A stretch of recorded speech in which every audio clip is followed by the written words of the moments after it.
The happiness paradox. Happiness is one of the strangest things we seek. It is invisible, weightless, and impossible to hold. Yet almost every decision we make is quietly shaped by its pursuit. People move cities, change careers, fall in love, and even pray for it. But the more directly they chase it, the more it seems to slip away. Like trying to catch sunlight with your hands, happiness disappears the moment you grasp too tightly. This is the happiness paradox. The idea that pursuing happiness for its own sake often makes you less happy. It begins in subtle ways. You might wake up one morning and decide you should be happier by now. You think of what you're missing, what you should have done differently, or what everyone else seems to have figured out. So you begin to chase it. You read the books, follow the influencers, take the trips, buy the things that promise joy. For a while, you feel a flicker of it, but soon after, an emptiness returns. It's as if the more you expect happiness to appear, the further it drifts. This happens because happiness is not an object to possess, but a state that arises naturally when we stop needing to control everything. When you look at a child playing, they aren't trying to be happy, they simply are. They are fully immersed in the moment, unaware of what they lack, unaware that happiness is even a goal. Adults lose that innocence because they start attaching conditions to their joy. I'll be happy when I get the promotion. I'll be happy when I lose the weight. I'll be happy when I find someone. But happiness tied to conditions becomes a mirage. Once you reach it, it moves further away. The paradox deepens when we realize that happiness can't be separated from unhappiness. To truly feel joy, you must have felt sorrow. To feel alive, you must have tasted emptiness.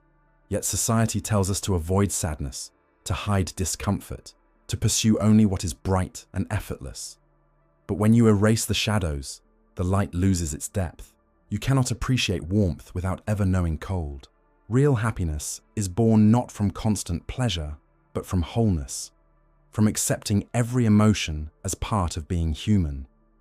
Sometimes, the search for happiness is really a search for escape.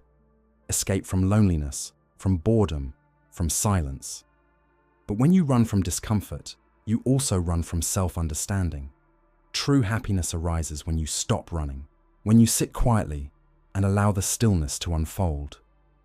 In that quiet, you notice the small things that were always there, the rhythm of your breath, the soft hum of the world, the miracle of simply being alive. It's in that moment that happiness begins to reveal itself again, not as an achievement, but as a return. Many people discover this paradox late in life. They climb mountains of ambition and reach their goals only to feel strangely hollow at the top. The joy they imagined would flood them never arrives. It's not that success is meaningless, but that it cannot substitute for inner peace. The happiest people often are not those who have everything, but those who can find contentment in anything. They understand that happiness isn't found in constant highs, but in steady balance, in being at ease with both joy and sorrow. Philosophers like Alan Watts once said that trying to pursue happiness is like trying to smooth ripples on water with your hand. The more you try, the more you disturb it. The secret is to let the water settle by itself. In the same way, when you stop demanding that life make you happy, you start noticing that you already are.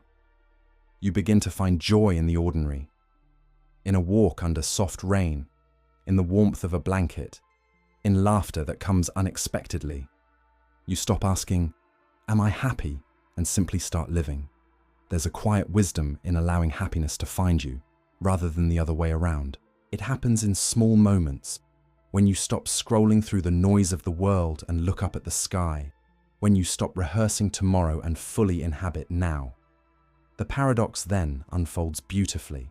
Happiness doesn't come from chasing what you don't have, but from appreciating what you do. When you stop striving for the perfect life, you begin to realize that life itself, imperfect as it is, was always enough. Even neuroscience echoes this truth. Studies show that constant pursuit activates the brain's reward circuits, but never satisfies them for long.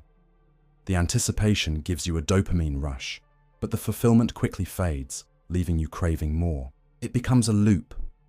You chase, you achieve, you feel the drop, and you chase again. Real peace, however, comes from shifting out of that loop, from choosing presence over pursuit. When you stop asking life to be more than it is, it becomes astonishingly full. Perhaps the greatest happiness is not exuberant joy, but calm acceptance. It's waking up and realizing that nothing is missing, that every breath is already proof of abundance. It's sitting in silence and feeling at home within your own being. It's understanding that happiness is not the goal of life, but its natural byproduct when you live authentically, love sincerely, and let go gracefully. So if you find yourself endlessly searching, pause. Step outside the chase. Sit with the moment exactly as it is. Breathe slowly and feel the ground beneath you. The paradox begins to soften when you realize that happiness isn't somewhere in the distance. It's in the pause between two breaths, in the quiet recognition that you are already complete, and in that gentle awareness, the chase ends. The seeking fades. What remains is something purer, a quiet, effortless joy that asks for nothing and gives everything. It's been with you all along, waiting patiently beneath the noise, whispering the truth that happiness was never lost, only hidden beneath the search. The choice paradox. We live in a world overflowing with choice. Every day, from the moment you wake up, you are surrounded by possibilities. What to wear, what to eat, which message to reply to first, which path to take in life. Each option opens a door.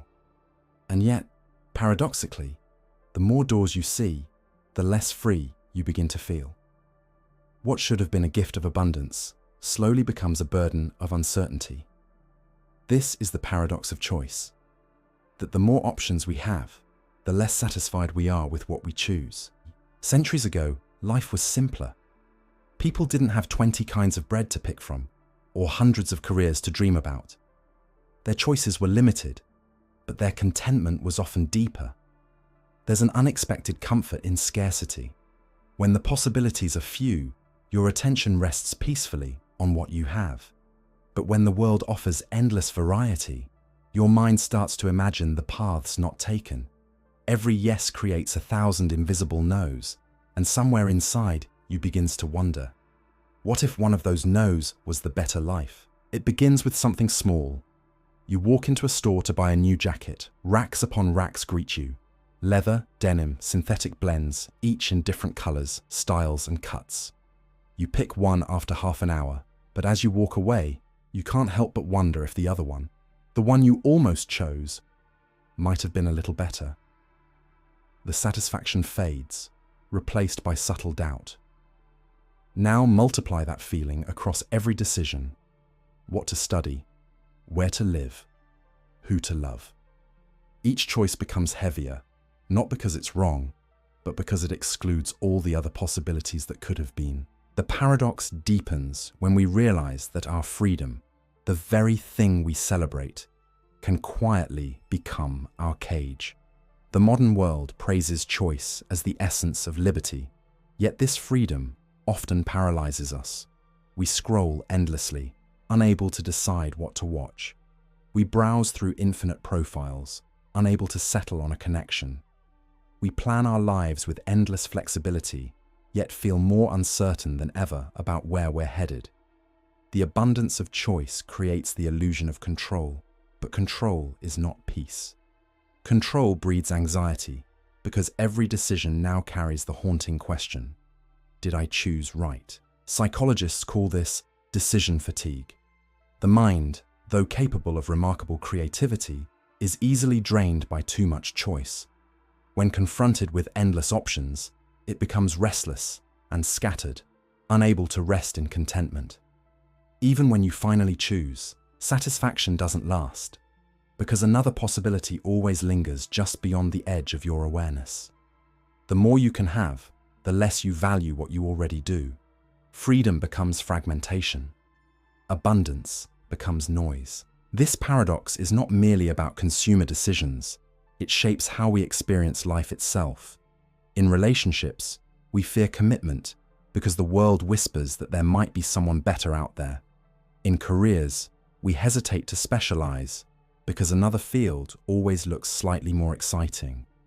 In daily living, we drown in minor choices that pull us away from deeper meaning. We've mistaken having choices for having direction, but direction, purpose, and satisfaction do not grow from endless options. They emerge from focus, from choosing something and surrendering to it fully. Think of an artist. They might have thousands of colors at their disposal, but to create something meaningful, they must eventually choose. It is the limits, the canvas, the palette, the constraints that give shape to beauty. Life is much the same. The art of living isn't about sampling everything, but about choosing carefully and then committing wholeheartedly. Because while choice can expand your world, too much choice can make it dissolve into fog. The philosopher Søren Kierkegaard once wrote, "Anxiety is the dizziness of freedom." He meant that when all paths are open, the weight of infinite possibility makes us anxious. We look into the horizon of our own freedom and feel vertigo. Every step forward feels like the betrayal of another path, and yet standing still feels unbearable. The modern soul wavers between motion and regret, constantly choosing, constantly doubting. Ironically, some of the most peaceful people in the world are those who've deliberately limited their choices. Monks who wear the same robe each day, minimalists who own only what they truly need, writers who sit down and face the blank page without distraction. They understand something profound, that freedom doesn't come from having everything, but from wanting less. When you narrow your focus, your mind becomes clearer. When you stop sampling from every dish, you finally taste the richness of one. But modern society thrives on temptation. Every advertisement whispers that something else might make you happier. A new product, a new lifestyle, a new identity. You begin to believe that the right choice is just around the corner, if only you think hard enough. This creates an endless loop of searching and second-guessing. You become a wanderer in your own life, always scanning for better terrain, never fully settling where you stand. The irony is painful. You have more freedom than any generation before you, yet feel less certain, less grounded, less free. The choice paradox quietly infects our happiness. When we finally choose something, a path, a person, a place, our minds immediately compare it to all we didn't choose. This comparison robs the present of its peace. You might be in a beautiful relationship, but your mind recalls an old connection and wonders, what if that one had worked out? You might love your career, but occasionally daydream of another one and feel a pang of restlessness. Each comparison divides your attention, and divided attention weakens joy. To escape this paradox, we must relearn an ancient wisdom, that satisfaction grows not from having more, but from appreciating what we have. Gratitude is the antidote to choice paralysis. When you stop viewing life as a buffet of infinite possibility and instead savor what's on your plate, contentment naturally arises. The secret lies not in reducing choice, but in reducing attachment to the idea that there's always something better. When you choose with presence and let go of what if, the mind stops spinning and peace returns. There's a beautiful calm that comes from finality, from closing certain doors and accepting your path. Modern life avoids this feeling because it sounds like loss, but in truth, it's liberation. When you say, "This is the life I've chosen," you no longer have to keep scanning the horizon. You are here. You can finally rest. Every moment becomes more vivid because you've stopped scattering your attention across parallel universes that don't exist. The paradox of choice reveals something deeper about the human heart. It shows that happiness doesn't come from freedom itself, but from meaning within that freedom. Freedom without focus is chaos, but freedom guided by clarity becomes peace. The moment you know what truly matters to you, the thousands of other choices fade into silence. You stop fearing you're missing out and start realizing you're exactly where you need to be. It's not wrong to explore. Life invites exploration, but every explorer eventually must choose a home. You can sail every sea, but if you never drop anchor, you will never know the peace of stillness. The mind works the same way, constantly sailing from one desire to the next, one goal to another, never staying long enough to feel grounded. True wisdom is not in chasing every wave, but in learning when to rest on the shore. In the end, the paradox of choice teaches humility. It reminds us that every decision carries uncertainty and that perfection is an illusion. There will always be unknowns, unseen outcomes, paths we didn't take. But life was never meant to be perfect. It was meant to be experienced. And experience demands commitment. When you choose with your whole heart, even the wrong road becomes the right one, because it teaches you something only that path could reveal. So if you ever feel overwhelmed by decisions, pause, breathe, look around. Ask yourself not, what else could I have, but what do I already have that I haven't truly seen? The mind quiets when you return to presence. The heart softens when you stop demanding certainty. And in that stillness, a gentle truth emerges. Happiness is not in having the best choice, but in loving the choice you made. The paradox doesn't disappear. It simply transforms. You begin to see that life's beauty lies not in choosing everything, but in the courage to choose something. To say yes to one path is to whisper goodbye to 1,000 others, and that is what makes each choice sacred. Without loss, there is no meaning. Without limitation, there is no focus. And without focus, there is no peace. So maybe freedom isn't about keeping every door open. Maybe it's about finding the one that feels like home and walking through it fully without looking back. The knowledge paradox. Knowledge is one of the oldest pursuits of humankind. From the first spark of curiosity that made our ancestors look to the stars and ask why, to the modern scientists searching for the edges of the universe, we have always been seekers. We long to understand, to uncover, to know. Yet the deeper we go, the stranger the truth becomes. Every discovery opens another question. Every answer reveals a deeper mystery. And the more we learn, the more we realize how little we truly understand. This is the knowledge paradox, the endless riddle that the more you know, the more aware you become of your ignorance. At first, knowledge feels like light.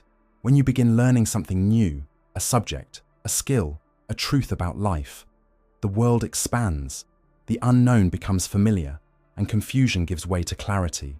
But soon, that clarity starts to reveal its limits. Like standing on a hill and seeing farther than before, you realize that the horizon stretches endlessly beyond what you thought was the edge.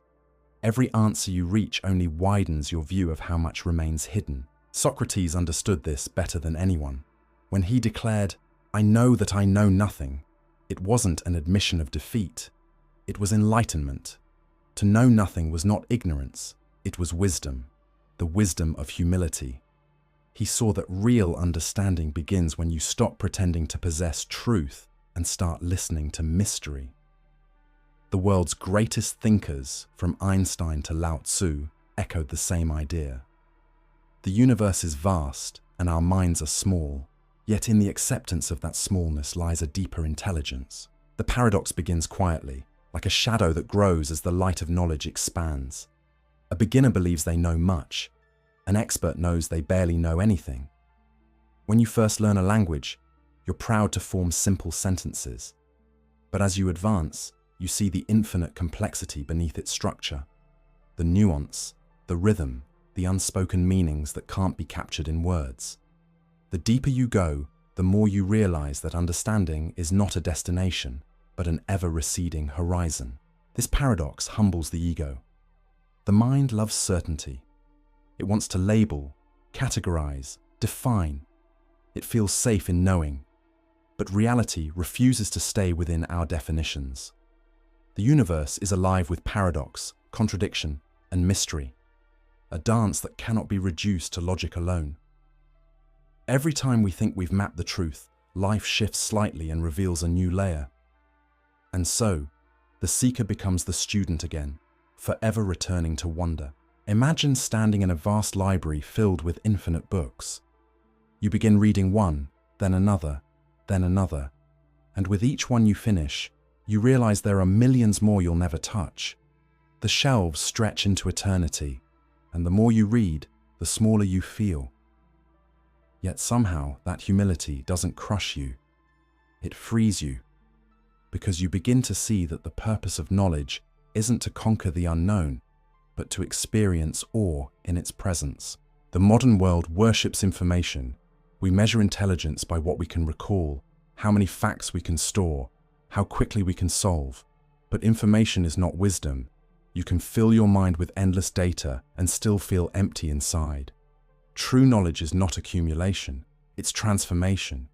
It's the gentle shift from arrogance to curiosity, from assumption to openness. It's not knowing more, but seeing deeper. The more knowledge expands, the more the boundaries of mystery expand with it. Scientists once thought they could find the final equation that would explain the universe. But every breakthrough, relativity, quantum mechanics, dark matter, only deepened the enigma. The universe doesn't shrink under the microscope. It grows. Each discovery whispers, there is more. And so, humanity stands again at the edge of wonder, humbled by the immensity of what it cannot comprehend. The knowledge paradox also exists within the human heart. The more you learn about yourself, the more complex you seem. You discover layers beneath your own emotions, motives beneath motives, memories buried under time, dreams shaped by unseen fears. You realize that you are not one simple being, but a shifting constellation of thoughts, instincts, and longings. Knowing yourself doesn't end in clarity, it ends in compassion. Because when you see how complicated you are, you begin to understand how fragile and unknowable everyone else must be too. Wisdom, then, is not certainty, but acceptance. It's the ability to live peacefully amid not knowing. The people who seem most enlightened are rarely the ones who claim to have all the answers. They are the ones who smile softly at the mysteries and say, perhaps. They've stopped chasing control through knowledge and instead found stillness in curiosity. They know that mystery isn't a flaw in the world, it's the soul of it. The knowledge paradox teaches us humility in the face of infinity. It reminds us that no single book, teacher, or system can hold all truth. Life is too vast for that. And yet, this realization doesn't make learning pointless. It makes it sacred. Because every bit of knowledge, every insight, every discovery is a glimpse into the mind of existence itself. To learn is to touch the eternal, even if only for a moment. Think of how a child learns. Their curiosity is pure, their wonder unfiltered. They don't learn to dominate the world, but to experience it. They touch, taste, and ask why, not to arrive at an answer, but to keep the magic alive. Somewhere along the way, adults forget this. We start learning to win arguments, to appear knowledgeable, to collect degrees. But the deeper truth is that real learning feels like unlearning, peeling away layers of certainty until you stand again in the openness of a child. That openness is the doorway to wisdom. Because when you admit that you don't know everything, you become teachable. The universe begins to reveal itself in small, quiet ways, through silence, through observation, through patience. You start to see that wisdom isn't loud, it's subtle. It doesn't shout its truth. It whispers in intuition, in the pattern of seasons, in the language of stillness. The paradox also exposes something tender about our relationship with control. We often seek knowledge to feel safe, to predict, to prevent, to master uncertainty. But no amount of knowing can eliminate the unknown. The future will always unfold in mystery. The past will always hold secrets beyond recall. The present will always contain depths beyond comprehension. When you let go of the illusion that you can fully understand everything, life becomes lighter. You no longer demand explanations for every storm. You learn to dance in the rain. In that surrender, knowledge transforms into wisdom. Wisdom is not an answer. It's an attitude. It's how you hold your unknowing. It's the grace with which you walk through mystery. It's being comfortable in the middle of questions without needing them to end. The wisest people don't try to close the circle of understanding. They live beautifully within it, tracing its edge with wonder. This paradox echoes through every field: philosophy, science, spirituality. The physicist who peers into subatomic space finds the same mystery that the mystic finds in meditation. Both approach the same truth from different directions, only to discover that it cannot be captured by formulas or words. It can only be felt. The silent awe of being alive in a universe too vast to ever be fully known. Perhaps the ultimate lesson of the knowledge paradox is that the purpose of knowing is not to possess truth, but to dissolve the illusion of separateness. The more you learn, the more you see how interconnected everything is, how every leaf mirrors the structure of galaxies, how every heartbeat echoes the rhythm of the cosmos. The boundaries between knower and known begin to blur. In that realization, you return to a kind of sacred humility, the understanding that you are both student and subject of the same vast mystery. And so, the seeker becomes silent. The pursuit of knowledge does not end in a library or a laboratory. It ends in awareness, the quiet recognition that to be alive is to be surrounded by the unknowable. You can study the stars, but you'll never reach their beginning. You can study the mind, but you'll never find its final depth. You can study life, but its essence will always shimmer just beyond comprehension.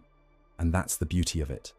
That knowledge, like the horizon, forever moves as you approach it. In the end, the knowledge paradox doesn't leave you in despair. It leaves you in peace, because you begin to see that not knowing everything doesn't make you incomplete. It makes you human. The mystery that surrounds you isn't an obstacle. It's the very atmosphere of existence. It's what gives life its depth, its poetry, its sacred uncertainty. So keep learning. But don't seek to conquer mystery. Learn to dance with it. Let every new understanding soften you, not harden you. Let every unanswered question open your heart wider to the wonder of what is. For the paradox will always remain.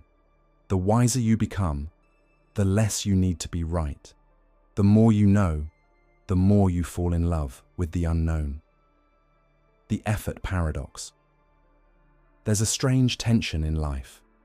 The more we strive to control it, the more it slips from our hands. You've felt it before, perhaps on a sleepless night, when you tell yourself to relax, to rest, to stop thinking. But the harder you try, the more awake you become. It's as though effort itself becomes the very barrier to the peace you seek. This is the effort paradox, that sometimes trying too hard to make life go your way prevents it from unfolding as it should. From our earliest years, we're taught that effort is the key to achievement. Work hard, push forward, never stop trying. And often, that's true. Effort builds skill, strength, and resilience. But beneath that truth lies another one, quieter and subtler. There are realms of life where effort backfires, where trying to force a natural process makes it retreat. You cannot will yourself to fall asleep, to feel love, to be calm, or to experience joy. You cannot clench your way to inner peace.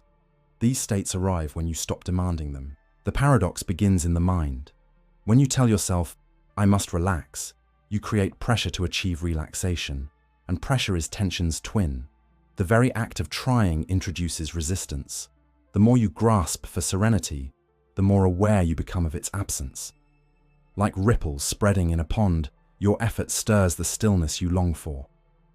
And so, the secret is not in trying harder, but in letting go. In the delicate art of non-effort. This doesn't mean passivity or laziness. It means aligning with the flow of life instead of fighting it. There's a difference between swimming with the current and thrashing against it. Effort that fights reality breeds exhaustion. Effort that flows with reality becomes grace. Sometimes surrender is the highest form of strength. We live in an age obsessed with self-mastery, with optimizing, improving, achieving. But life is not a machine to be calibrated. It is an unfolding mystery. The rose doesn't strain to bloom. The tide doesn't strain to rise. Nature moves effortlessly toward balance. It grows, decays, and renews in its own rhythm. Yet we, in our fear of losing control, have forgotten that rhythm. We tighten our grip, thinking control equals safety, but the tighter we hold, the less we can feel. The effort paradox teaches that some of the most profound states of being arise when you release the need to make them happen. Happiness, creativity, love, peace, all bloom in moments of surrender. You can prepare the soil, but you cannot pull the flower open with your hands. You can still the body, but you cannot command the mind to be quiet. True stillness arrives when you stop demanding it. Think of an archer drawing a bow. If the string is pulled too tight, it snaps, too loose, and the arrow falls short. The power lies in balance, tension held lightly. The same is true of effort. There is a moment when trying transforms into trust, when doing becomes being. It's a fine edge, but when you find it, life moves with you instead of against you. You've probably felt this balance at unexpected times, when you stopped trying to impress and your authenticity shone through, when you gave up chasing inspiration and suddenly it arrived uninvited, when you stopped searching for meaning and life quietly revealed its own. These are the glimpses of effortless being, when the mind softens its grip and life begins to breathe through you, instead of you pushing through it. The paradox deepens when you realize that striving often comes from fear. Fear of not being enough, fear of losing, fear of being forgotten. We push ourselves endlessly, not because effort is noble, but because stillness feels dangerous. We equate rest with stagnation, yet the most fertile soil lies untouched for a time. Stillness allows roots to grow. In stillness, life reorganizes itself quietly beneath the surface. There is a kind of strength in surrender that the world rarely celebrates. It is not the loud victory of conquest, but the quiet wisdom of alignment. To surrender doesn't mean to give up. It means to give in to the current that's already moving. It's recognizing that life has its own intelligence, one far deeper than the anxious plans we make. When you let go of the illusion of control, you begin to dance with that intelligence instead of resisting it. Effort has its place. It builds the muscles, trains the mind, and manifests vision into reality. But once the seed is planted, constant interference only delays its growth. The farmer tills the soil and waters the field, but he cannot force the sun to shine or the rain to fall. He trusts the process. He knows when to act and when to step back. That rhythm, effort followed by ease, is the hidden harmony of existence. Yet modern life keeps us in the mode of constant doing. We've forgotten the value of non-doing. Our days are filled with goals and deadlines, each moment evaluated by its productivity. We've turned even relaxation into an achievement, meditation as a competition, self-care as a checklist. But true ease cannot be measured. It can only be felt when the inner struggle dissolves. It comes when you stop needing to become something more and start allowing yourself to simply be. The effort paradox whispers that life unfolds best when you cooperate with it. Imagine holding a bar of soap under water. Squeeze it tightly and it shoots from your hand. Hold it gently and it stays. The same principle applies to peace, to love, to joy. Hold them too tightly and they vanish. Hold them lightly and they stay near. Life responds not to force, but to flow.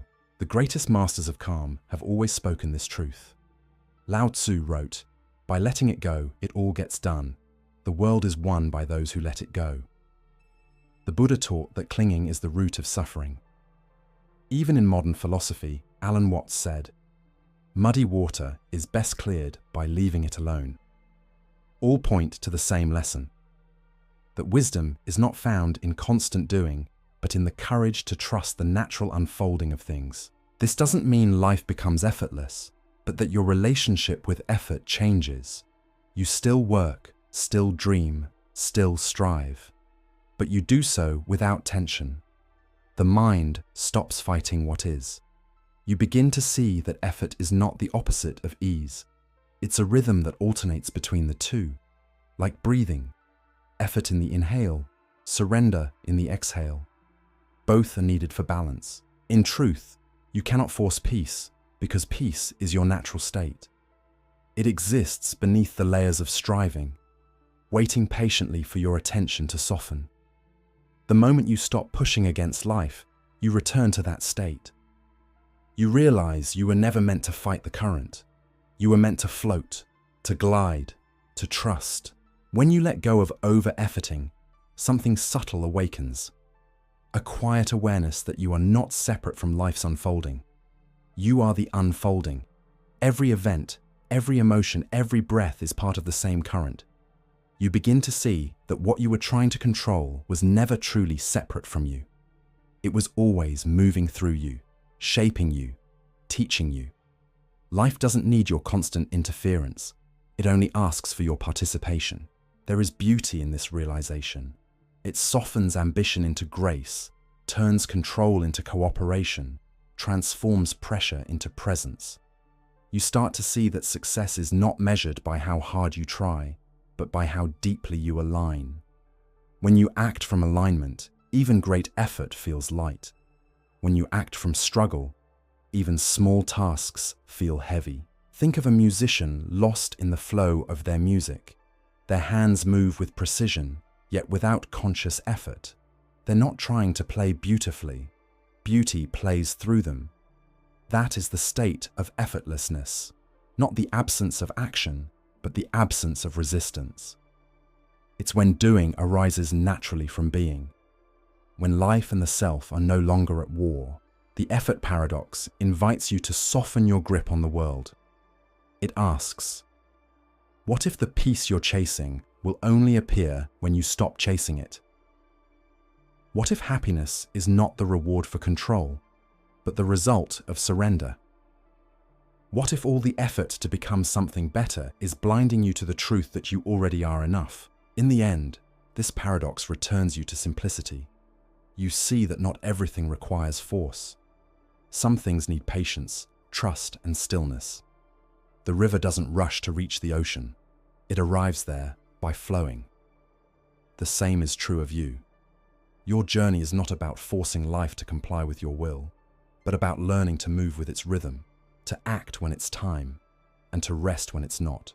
The hardest lesson of the effort paradox is that letting go feels like losing control, but control was always an illusion. The leaf doesn't control the wind, it dances with it, and in that dance, it discovers freedom. You too can find that freedom, not by tightening your grasp, but by releasing it, by trusting that life knows how to carry you, if only you stop fighting its current. So the next time you catch yourself striving, take a breath. Ask yourself if this effort is in harmony with life, or in resistance to it. If it feels heavy, soften. If it feels forced, pause. Allow space for life to meet you halfway. The more you let go, the more you'll discover that the peace you were searching for was never waiting ahead. It was waiting within, quietly, beneath all the effort. The control paradox. We spend most of our lives trying to keep things under control. Our plans, our emotions, our relationships, our futures, all carefully managed, monitored, and arranged, as if life were a system that could be mastered with enough vigilance. But the truth we spend years resisting is this: the more we try to control life, the more chaotic it becomes. The tighter we hold the reins, the wilder the horse runs. This is the control paradox. The quiet, unsettling truth that freedom and peace arrive not through control, but through surrender. From the moment we wake, the urge to control begins its work. We check the time, the messages, the weather. We measure, predict, and plan. Control promises safety. It whispers that if you can just organize everything perfectly, nothing unexpected will happen. But life is not a spreadsheet. It's a river, alive, fluid, untamable. And when you try to hold it still, it only breaks free with greater force. Control arises from fear. Fear of uncertainty. Fear of loss. Fear that if you don't manage everything, things will fall apart. But in truth, things fall apart precisely because we overmanage them. Control squeezes the life out of what it tries to preserve. A relationship micromanaged becomes suffocated. A child overprotected never learns courage. A dream overplanned loses its magic. Life resists tightness. It thrives on flow. We mistake control for power, but real power is different.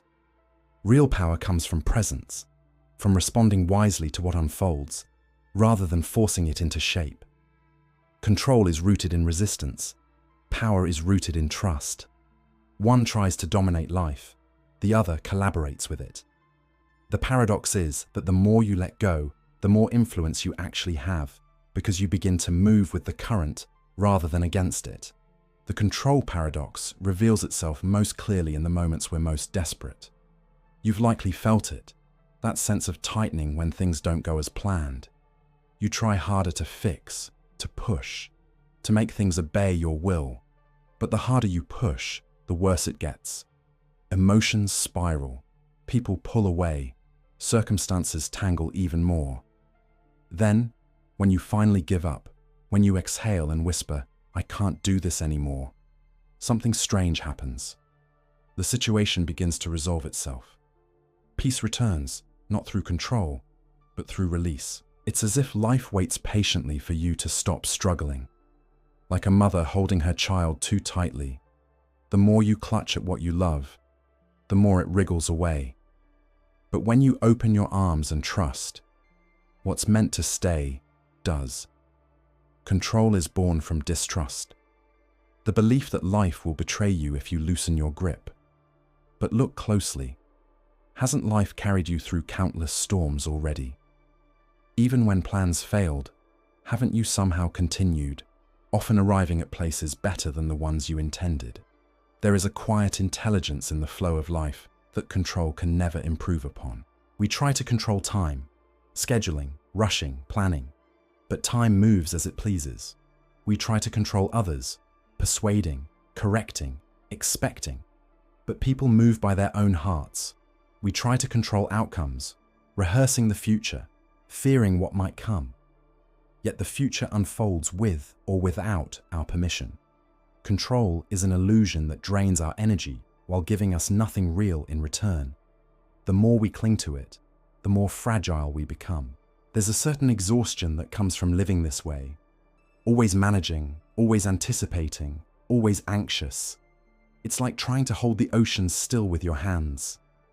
You tire yourself out, fighting waves that were never meant to be stopped. Eventually, if you're lucky, you reach a moment of surrender. You realize the ocean doesn't need your supervision. It knows what to do, so you let go. Not in defeat, but in understanding. And in that moment, the waves no longer threaten you. They carry you. Letting go of control doesn't mean letting go of responsibility. It means knowing where your responsibility ends. You do your best, you act with integrity, and then you release the outcome. This balance of action and surrender is the heart of wisdom. Control wants guarantees. Surrender accepts uncertainty. Control demands results. Surrender finds peace in the process. The paradox is that surrender often brings the very outcomes control was trying to force. There's an old saying, if you want to make God laugh, tell him your plans. It's not a call to abandon ambition, but to hold it lightly. Plans give direction, but attachment to them creates suffering. Life doesn't follow our blueprints, it follows its own rhythm. When we accept that rhythm, we discover a serenity deeper than success. We begin to see that things don't need to go our way for us to be okay.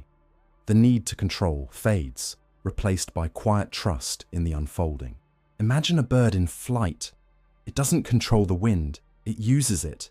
It doesn't force the air to lift it higher, it adjusts its wings. The bird's grace comes from alignment, not domination. The same is true for us. When we stop fighting the winds of life, we learn how to soar with them. The wind will blow regardless. Peace lies in learning how to ride it. We cling to control because it gives us the illusion of certainty. But certainty is fragile, because life's nature is change. Control resists change. Wisdom flows with it. When you insist that things must remain as they are, you begin to suffer. Relationships evolve, seasons shift, people drift, bodies age. To resist these truths is to fight gravity itself. But when you accept them, when you see change as the very pulse of life, you stop fearing it. You begin to participate in it. The unknown becomes a friend, not a threat. Think of all the moments when things turned out better than you planned. The accidents that became blessings, the detours that led to discovery. Those weren't products of control. They were gifts of chaos. Life has a strange way of knowing what you need before you do. Control blinds you to that wisdom. Surrender lets you see it. When you stop trying to control the story, you start living it. The paradox also lives within the self. We try to control our emotions, to banish sadness, to suppress anger, to maintain constant positivity. But emotions, like weather, pass when allowed to. The more you resist, the longer they stay. You can't control how you feel, but you can choose how gently you allow it to move through you. Feelings are meant to be felt, not fought. When you let them arise and dissolve naturally, they lose their power to dominate you. We even try to control how others see us. We curate, edit, and perform, believing that approval will bring peace. But the more we manage our image, the further we drift from authenticity. True peace doesn't come from controlling perception. It comes from being at ease with truth. You don't need to control how others perceive you when you no longer need their perception to define you. There's a line where effort becomes resistance, and beyond that line lies exhaustion. Life invites us to step back from that edge, to live not as the manager of existence, but as its participant.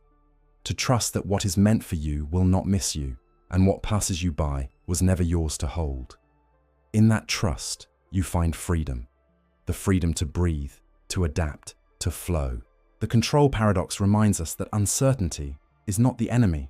It is the field in which possibility grows. When everything is controlled, nothing new can emerge. It is the unexpected that breathes life into the world. The chance encounter, the unplanned moment, the spontaneous laughter that comes from nowhere.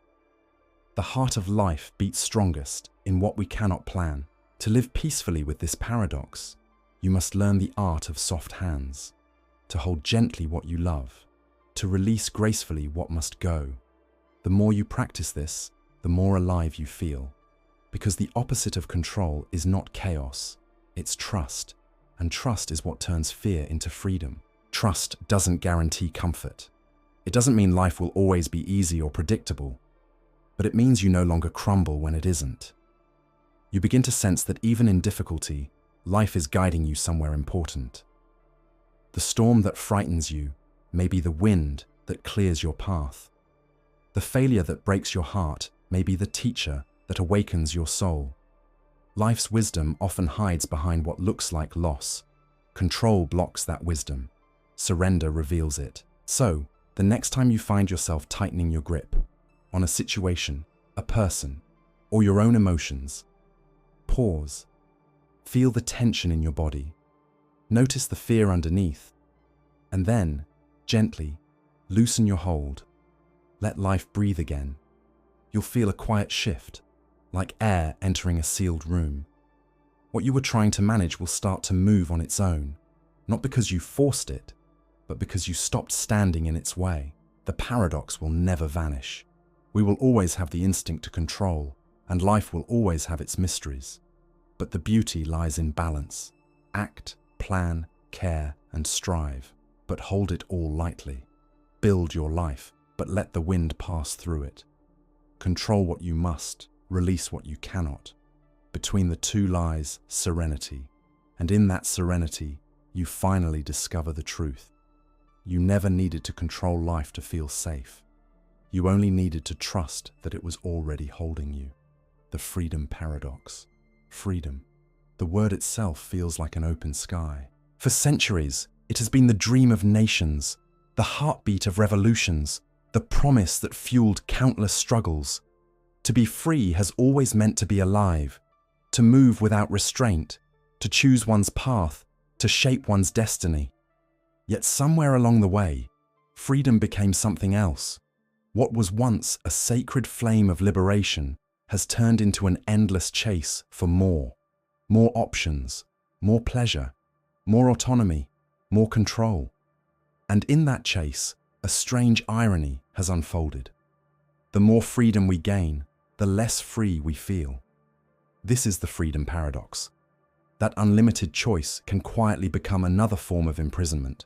In the modern world, freedom is everywhere.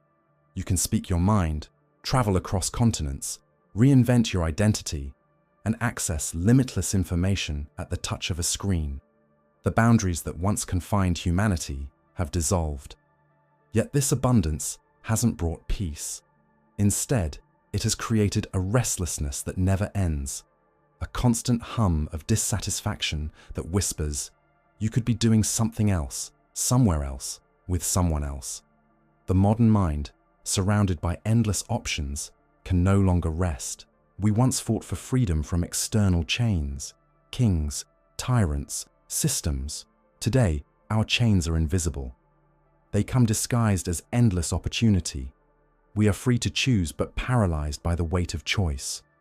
We are free to express but suffocated by noise. We are free to consume but consumed by what we own. Freedom, once sacred, now drowns beneath its own excess. This paradox was warned about long ago. Thinkers like Alexis de Tocqueville and Erich Fromm saw it coming. The moment when people, freed from authority, would become slaves to their own desires. Freedom without guidance, they said, leads not to joy, but to anxiety. Because when everything is possible, nothing feels meaningful. When you can be anyone, you no longer know who you are. The modern self is endlessly flexible, endlessly connected, and endlessly lost. We believe that more freedom would equal more happiness. But freedom without limits is like a sea without shores. It looks vast, but gives you nothing to stand on. The paradox is that freedom requires boundaries to have meaning. Without structure, it collapses into chaos. Without direction, it dissolves into confusion. We wanted to escape all restrictions, but in doing so, we escaped the very stability that gives life depth. The world today is a celebration of freedom. We celebrate individual expression, personal choice, self-determination. Yet beneath this celebration lies exhaustion.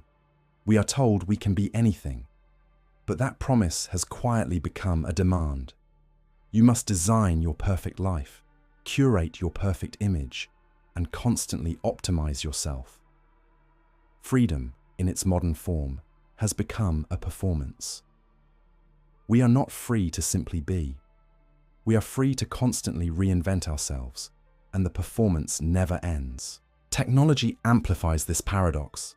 The internet promised connection, but it delivered comparison. We scroll through endless feeds of other people's freedom, their travels, their bodies, their success, and feel trapped in invisible cages of envy. The freedom to express has become the freedom to compete. Every opinion becomes a weapon, every image a measure of worth. We are free to speak, but terrified to be judged. Free to choose, but haunted by regret. The paradox deepens because human beings crave both freedom and belonging. We want to be autonomous, but we also want to be connected. We want to be individuals, yet we long to be understood. Absolute freedom isolates us. When no one tells you what is right or true, when every belief is optional, when every value is subjective, life loses its anchor. The mind floats without weight. What began as liberation becomes disorientation. Too much freedom can feel like drifting in open water with no land in sight.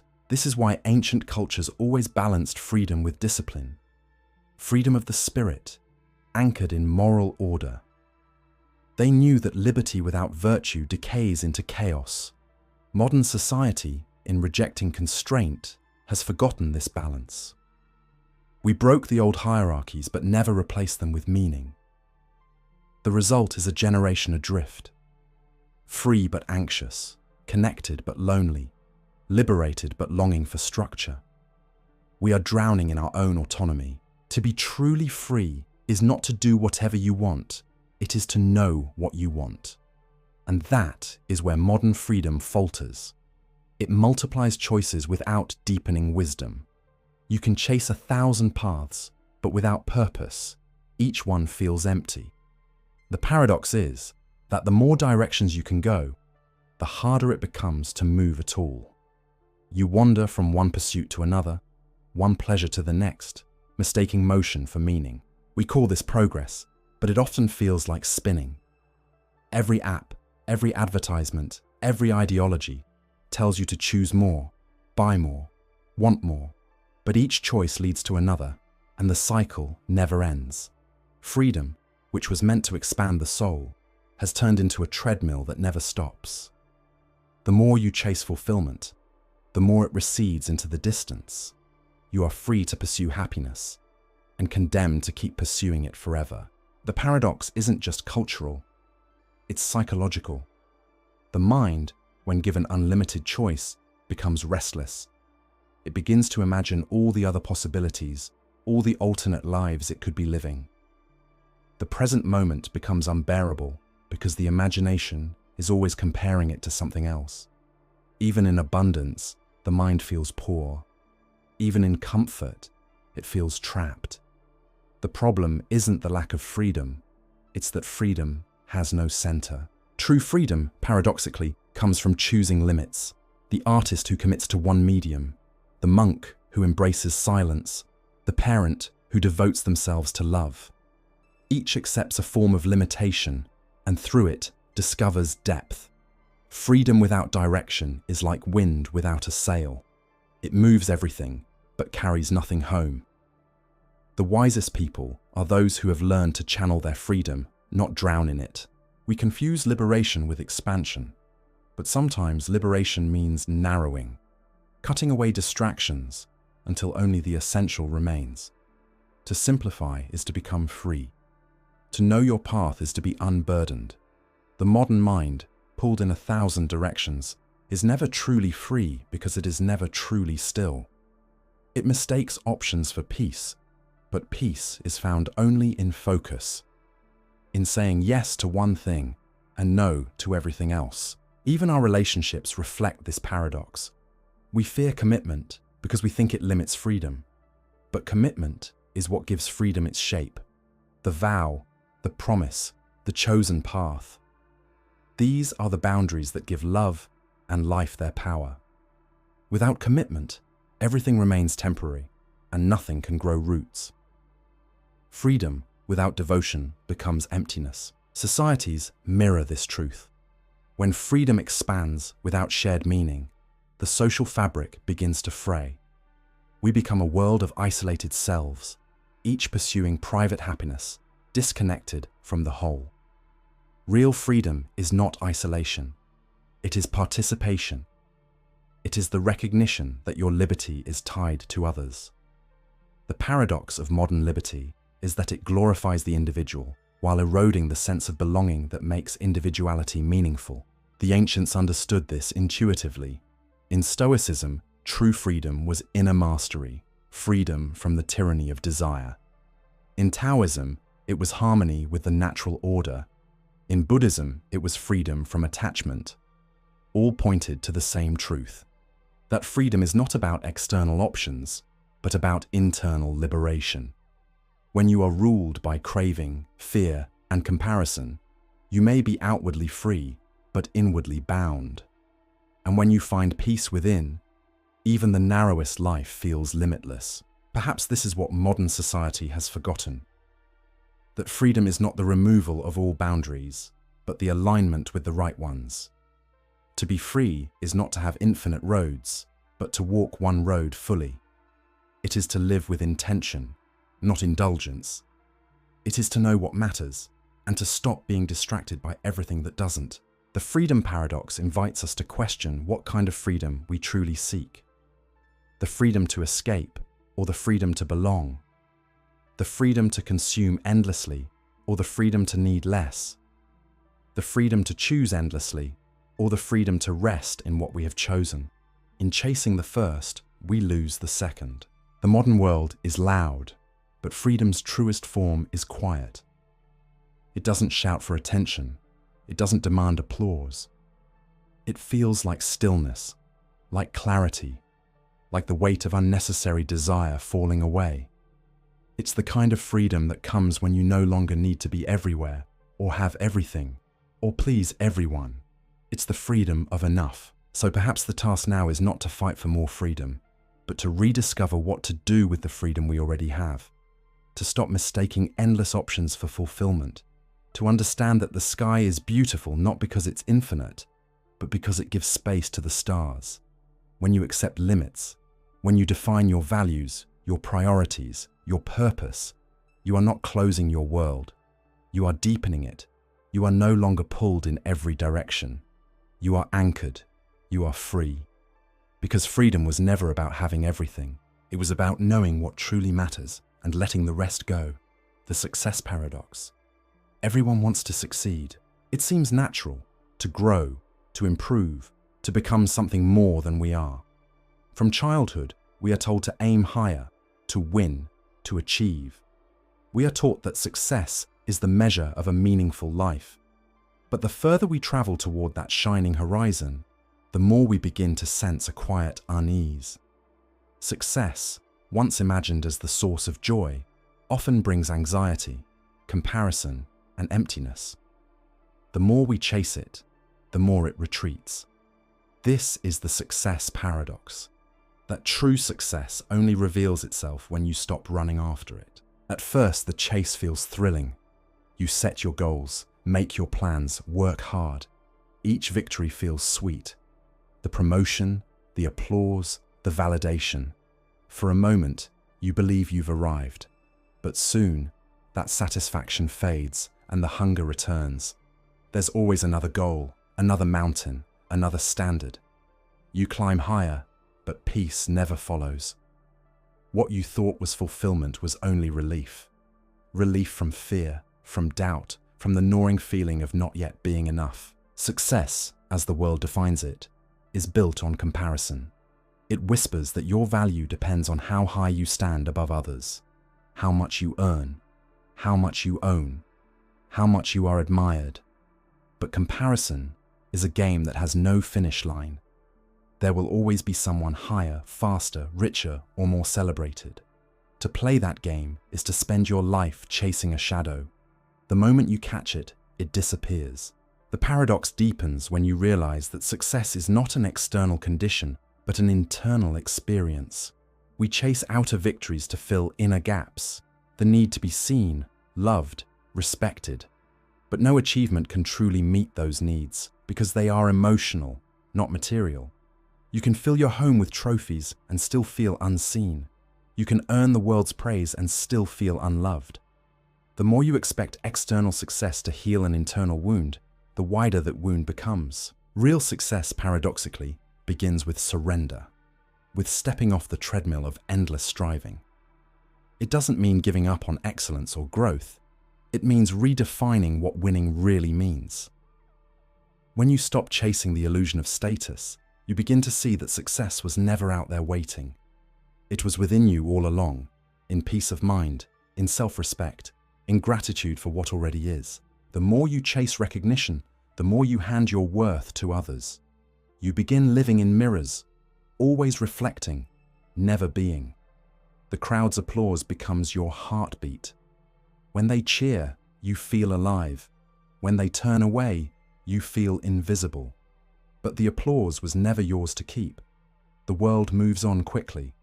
The only approval that lasts is the one that grows quietly within. The feeling that you are living in alignment with what feels true. This paradox touches everyone who has made it. Many people who reach the top of their field speak of a strange emptiness. After years of striving, the victory feels hollow. The dream comes true, yet something is missing. That something is presence. Because when your whole life is spent chasing the future, you forget how to inhabit the now. Success becomes a horizon that recedes as you approach it. You run faster, but the finish line moves. There's nothing wrong with ambition. it becomes a problem when it owns you.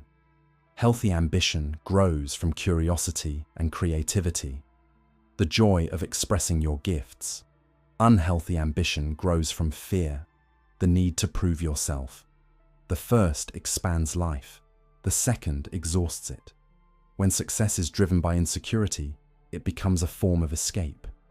Escape from the fear of insignificance. But the only true escape is acceptance. The quiet knowing that your worth never depended on achievement in the first place. The success paradox teaches us that effort without inner peace leads to burnout. We're told that hustling is heroic, that rest is weakness, that success demands sacrifice.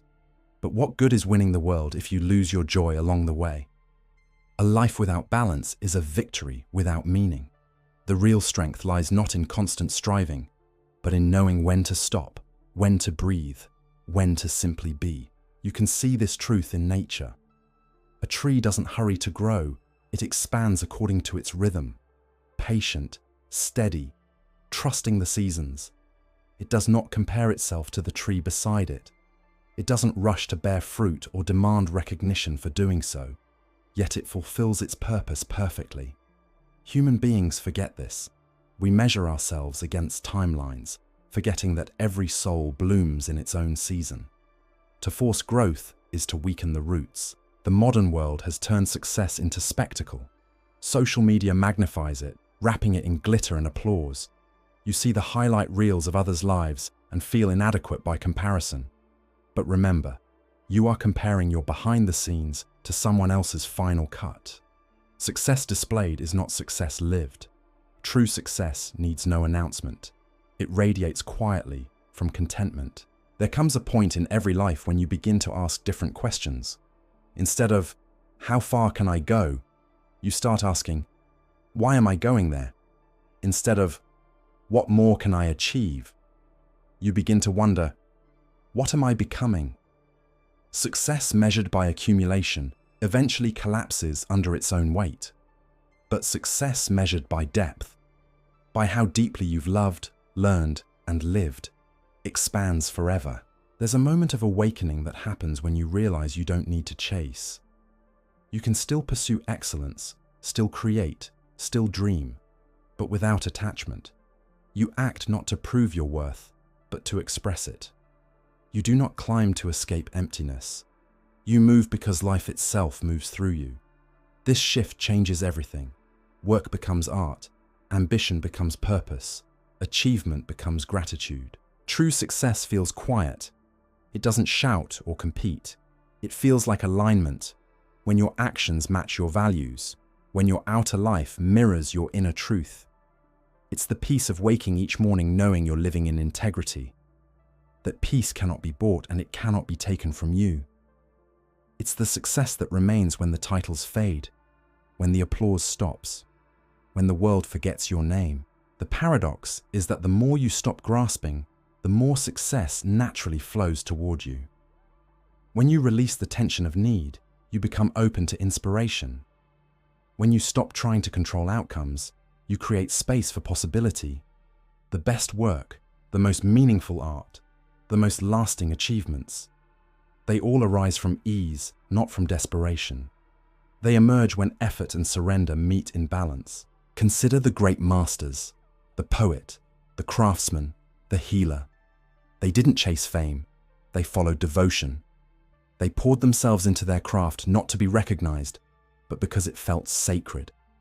And in that devotion, recognition came anyway, as a byproduct, never the purpose. The universe seems to reward sincerity over striving. When your motive is pure, your work becomes timeless. The success paradox also teaches that failure is not the opposite of success but part of it. Every fall reveals the truth of who you are beneath achievement. Failure strips away illusion. It humbles the ego, reminding you that you were never meant to control everything. It teaches you compassion for yourself, for others, for the fragile beauty of trying. Those who fail deeply often live more fully because they've tasted the freedom that comes from no longer needing to impress. Real success, then, is not about climbing higher, but sinking deeper into presence, into gratitude, into authenticity. It's not about adding more to your life, but removing what isn't you. It's not about conquering the world, but coming home to yourself. When you can sit in silence and feel peace, when you can look at your life and whisper, "This is enough," you have already succeeded beyond measure. The paradox closes gently. To truly succeed, you must stop chasing success. You must stop living for validation and start living from truth. The moment you release the need to prove yourself, life begins to align around you. You start to attract opportunities that resonate with your peace, not your pressure. The world no longer feels like a competition. It becomes a collaboration between your spirit and something larger. Call it life, fate, or the divine. In the end, success is not about reaching the top, but about finding meaning in every step. It's not about being better than others, but about being truer to yourself. The race ends the moment you realize there was never a finish line. Only this moment, this breath, this quiet awareness that you are already whole. So if you find yourself weary from the chase, pause. Let go of the constant striving. Ask yourself what success truly means to you, not what the world told you it should mean. You may find that it's something simpler, gentler, closer. Perhaps success is not applause, but peace. Not recognition, but resonance. Not more, but enough. Because the highest form of success is not to have everything, it's to need nothing, and to finally feel free. The self-paradox. Who are you, really? It's a simple question, one that seems easy to answer. You might say your name, your job, your history. You might point to the body you inhabit, or the mind that thinks, or the memories that shaped you. Yet if you sit quietly and look deeper, something strange begins to happen. The moment you try to observe yourself, the self you were observing seems to shift. You can't quite find where you end and awareness begins. You can't hold yourself still long enough to say, "This is me." This is the self-paradox. That the self cannot truly know itself, because the observer is the observed. From the time we are children, we build an image of who we are. We gather it piece by piece, from parents, from teachers, from friends, from experience. Each praise adds a brick, each criticism a crack. Slowly, we construct a story. I am this kind of person. I am not that. But beneath the story, something quieter exists. The awareness that watches it all. It's the same presence that was there when you were 5, 10, or 20 years old. The body has changed. The story has changed, but the witness has not. That silent watcher is what you call I. Yet the more you look for it, the harder it is to find. The paradox begins when you realize that the self you think you are is mostly memory. It's a mosaic of moments stitched together by thought. But thoughts are fleeting. They arise, pass, and vanish into silence. So how can something made of thoughts have lasting substance? You can remember yesterday, but you can't hold it. You can imagine tomorrow, but you can't live in it. Only this moment is real. And in this moment, who are you, beyond thought? When you look inward, you find layers. At the surface lies the personality, the mask you wear for the world. Beneath that, emotions swirl like weather: joy, fear, desire, shame. Deeper still, there are instincts and drives, the ancient animal within. But if you keep peeling, you arrive at something formless, a stillness that observes but is untouched by what it sees. The self, in its truest form, may not be a thing at all. It may be the space in which everything else appears. This idea unsettles the ego, because the ego thrives on boundaries. It wants to be someone, to be defined, to be separate. It says, "This is me," and that is not. It clings to identity the way a wave clings to being distinct from the sea. Yet every boundary the ego draws eventually dissolves. The body it guards will age. The thoughts it claims will change. Even the name it defends will one day be forgotten. And still, something remains. Awareness itself, unbroken. Beyond the rise and fall of identity, the self is both the mask and the actor behind it.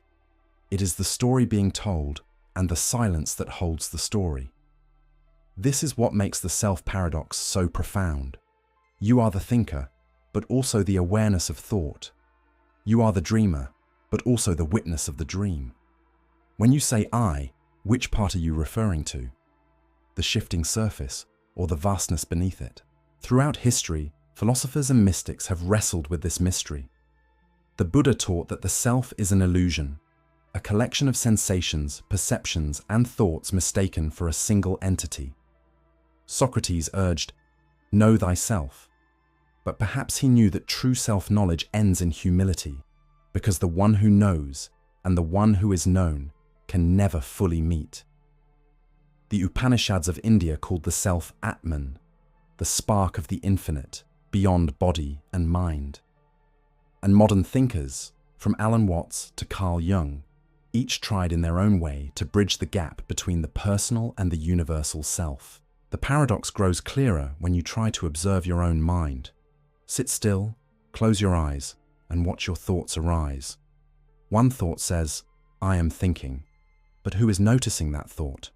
Another thought says, "It's me," but that too is observed. The more you look, the more slippery the self becomes.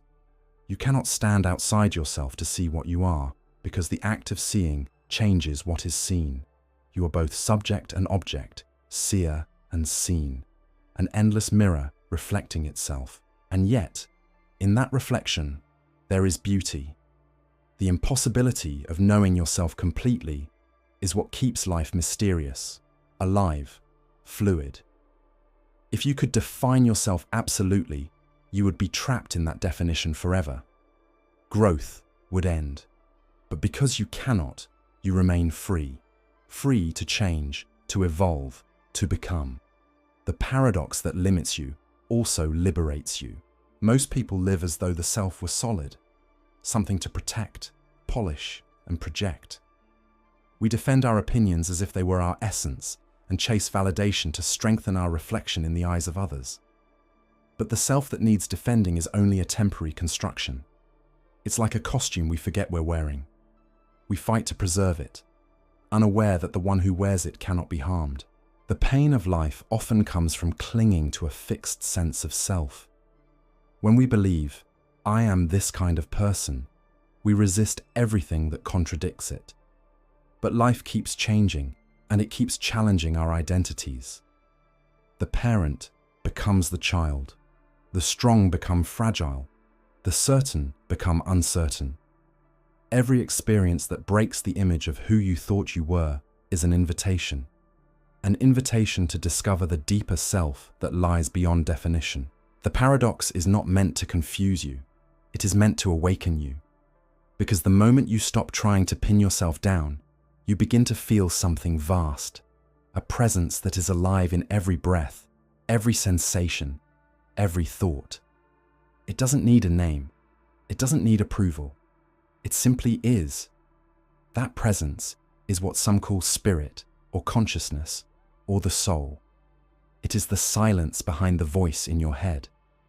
It is you before the world told you who you were. When you live identified only with the ego, you move through life defending, comparing, and competing. But when you awaken to the larger self, the one that watches quietly, you no longer feel separate from the world around you. You begin to see that everything is connected. The air you breathe, the people you meet, the stars above you. The boundary between me and everything else softens. The illusion of isolation fades, replaced by a sense of belonging so profound, it humbles you. You realize that the same awareness that looks out through your eyes looks out through all eyes. That consciousness is not personal, it is shared. What we call individuality is the universe expressing itself in infinite forms. You are not a drop separate from the ocean. You are the ocean tasting itself as a drop.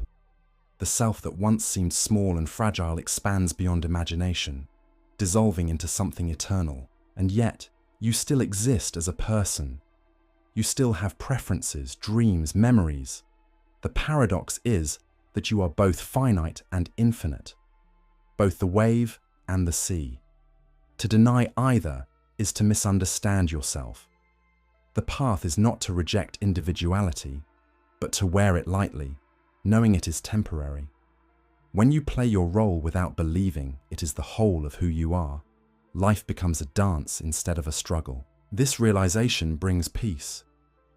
You no longer need to prove yourself because there is no separate self to defend.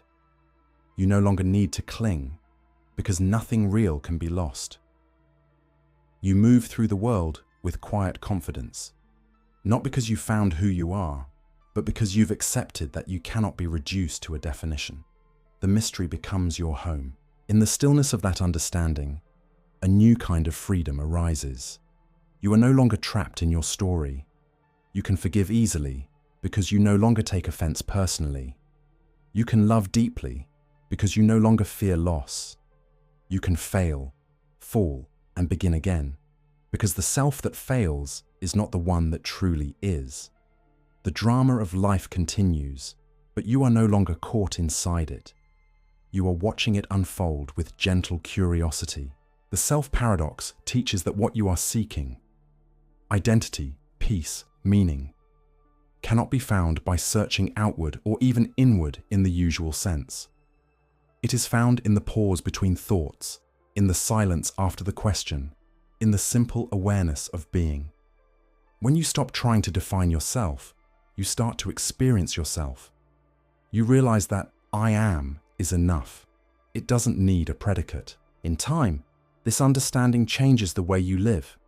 You speak less and listen more. You stop rushing to fill the silence because you begin to love it. You treat others with kindness because you see yourself in them.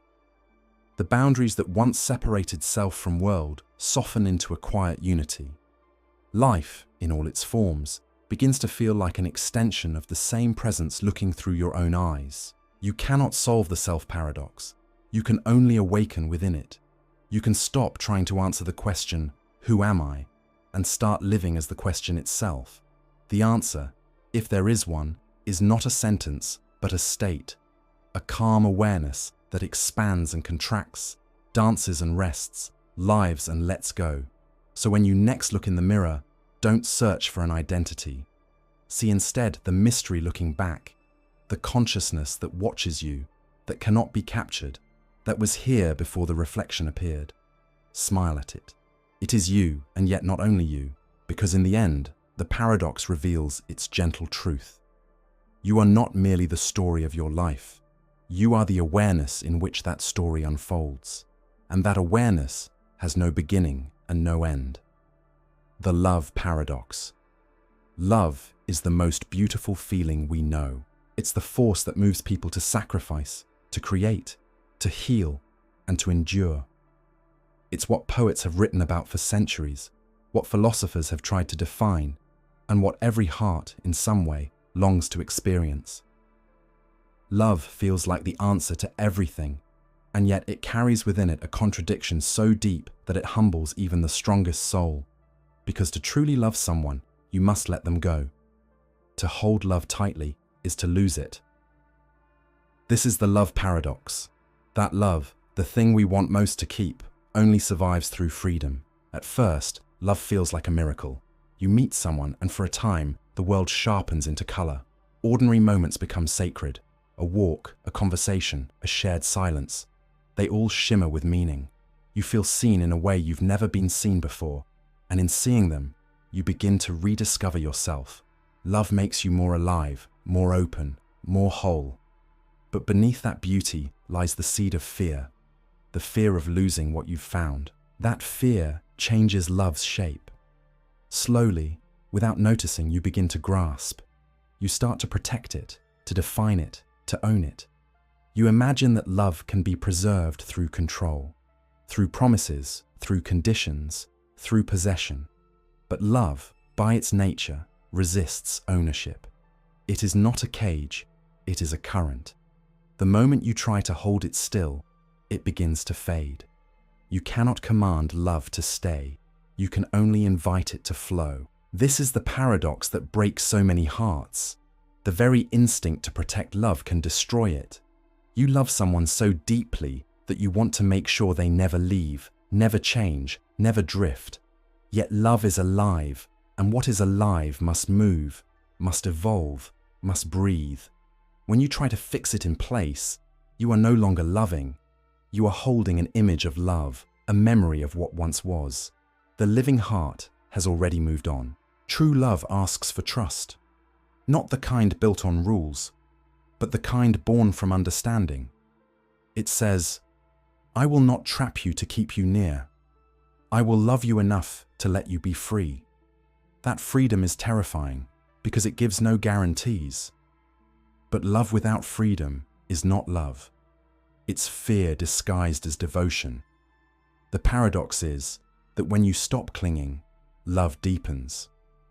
It no longer survives on possession, but on presence. You can see this truth in all kinds of relationships. Parents learn it when their children grow up and leave home. Friends learn it when distance changes the rhythm of connection. Lovers learn it when the intensity of the beginning softens into quiet companionship. Love matures when it stops demanding constant reassurance and begins to trust the invisible thread that connects hearts beyond space and time. Love that needs to control dies. Love that allows becomes infinite. We often confuse attachment with love. Attachment says, I need you to make me feel whole. Love says, I see that we are already whole, and through each other, we remember it. Attachment clings because it fears emptiness. Love releases because it knows emptiness is the space where connection breathes. You cannot pour water into a closed fist. You must open your hand. The love paradox also lives within ourselves. We seek to be loved, to be chosen, to be cherished, but we often forget that love cannot enter where self-rejection lives. The more desperately you crave love, the more you push it away, because need creates pressure, and pressure suffocates the delicate rhythm of affection. When you learn to love yourself, gently, without judgment, without demand, you stop begging for others to fill that space. Then love finds you naturally, effortlessly, because it recognizes itself in you. It is said that love is both the most selfless and the most selfish of emotions. It wants to give everything, yet it longs to be received completely. It heals, but it also wounds. It opens, but it also exposes. And that is its mystery, that it can hold opposites without breaking. Love makes you vulnerable, and through that vulnerability, it makes you strong. It teaches you that pain and beauty are not enemies, but companions. To love deeply is to accept that one day you may grieve deeply too. But to avoid love in order to avoid loss is to live half a life. The paradox reaches its deepest point here. Love asks you to open your heart fully, knowing it might be broken. To say yes to love is to say yes to change, to uncertainty, to the possibility of loss. Yet that very fragility is what gives love its power, because only what can end is truly precious. Immortality dulls meaning. Transience sharpens it. Every kiss, every touch, every moment of connection shines brighter precisely because it cannot last forever. In truth, love is not something you do. It is something you allow. It flows through you when you stop guarding yourself. When you drop the need to control how it unfolds, love reveals its deeper purpose, to awaken you, to remind you that life is not about owning, but about experiencing. That beauty does not exist in permanence, but in presence. You cannot lose love that is real, because real love is not dependent on form. People come and go, relationships evolve, but the love itself, the energy that moved between you, remains. It becomes memory, wisdom, compassion. It changes shape, but it never disappears. Love that was true never dies. It transforms. The love paradox also shows us that to receive love fully, we must be willing to give it without condition. Conditional love says, I will love you if you love me back.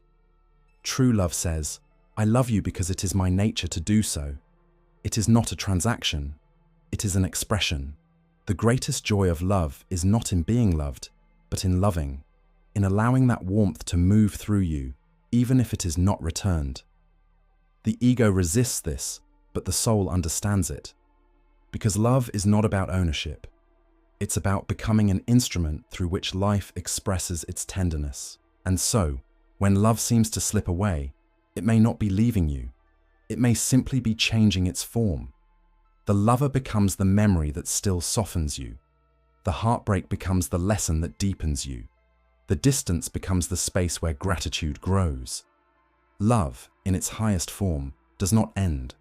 It ripens into wisdom. The paradox is that love is both the most personal and the most universal experience. When you love one person deeply, you begin to feel love for everyone. When your heart breaks open, it doesn't just hurt, it expands. You start to see the same light in strangers, the same tenderness in the world that you once saw in one pair of eyes. Love, when freed from possession, becomes compassion. It stops belonging to one and starts belonging to all. You begin to realize that love was never about finding the right person, but about awakening the right perception. Love isn't something you get, it's something you are. It flows from you when your heart is unblocked by fear. Every act of kindness, every moment of forgiveness, every silent wish for someone's happiness. These are love in motion. They don't depend on romance. They depend on awareness. The love paradox ends not in despair, but in freedom. You discover that the purpose of love was never to complete you, but to remind you that you were never incomplete. The people who enter your life are mirrors. They reflect parts of yourself you've forgotten. Some stay to walk with you. Some leave to teach you letting go. But all are teachers of love, showing you the same truth in different forms. That love's essence is not to possess, but to bless. When you love from this place, this quiet, unconditional space, everything changes. Relationships no longer feel like contracts. They feel like connections between two travelers sharing a stretch of the road. You stop fearing endings because you know love does not die when form changes. You stop demanding perfection because you understand that love grows best in imperfection. You stop chasing love because you realize it was never missing. It was waiting beneath the noise of desire, patient as the heart itself. To live with the love paradox is to live with open hands, to hold gently, to release gracefully, to trust that what is real will return in its own time. Love's strength lies in its softness. It cannot be forced, but it cannot be destroyed. It is both the wind that moves and the air that carries it. It is both the giver and the gift. So when love comes, welcome it without fear. And when it leaves, let it go without resentment. Know that its departure does not mean it has failed you. Love always leaves something behind, a trace of beauty, a softening of the heart, a reminder of what matters most. To love is to be changed forever, because in the end, love is not about holding on. It is about becoming the space where holding is no longer necessary. And when you reach that space, that stillness where love flows freely, you finally understand the paradox. You never lose love by letting go. You only lose it by trying to keep it. The fear paradox. Fear is one of the oldest companions of human life.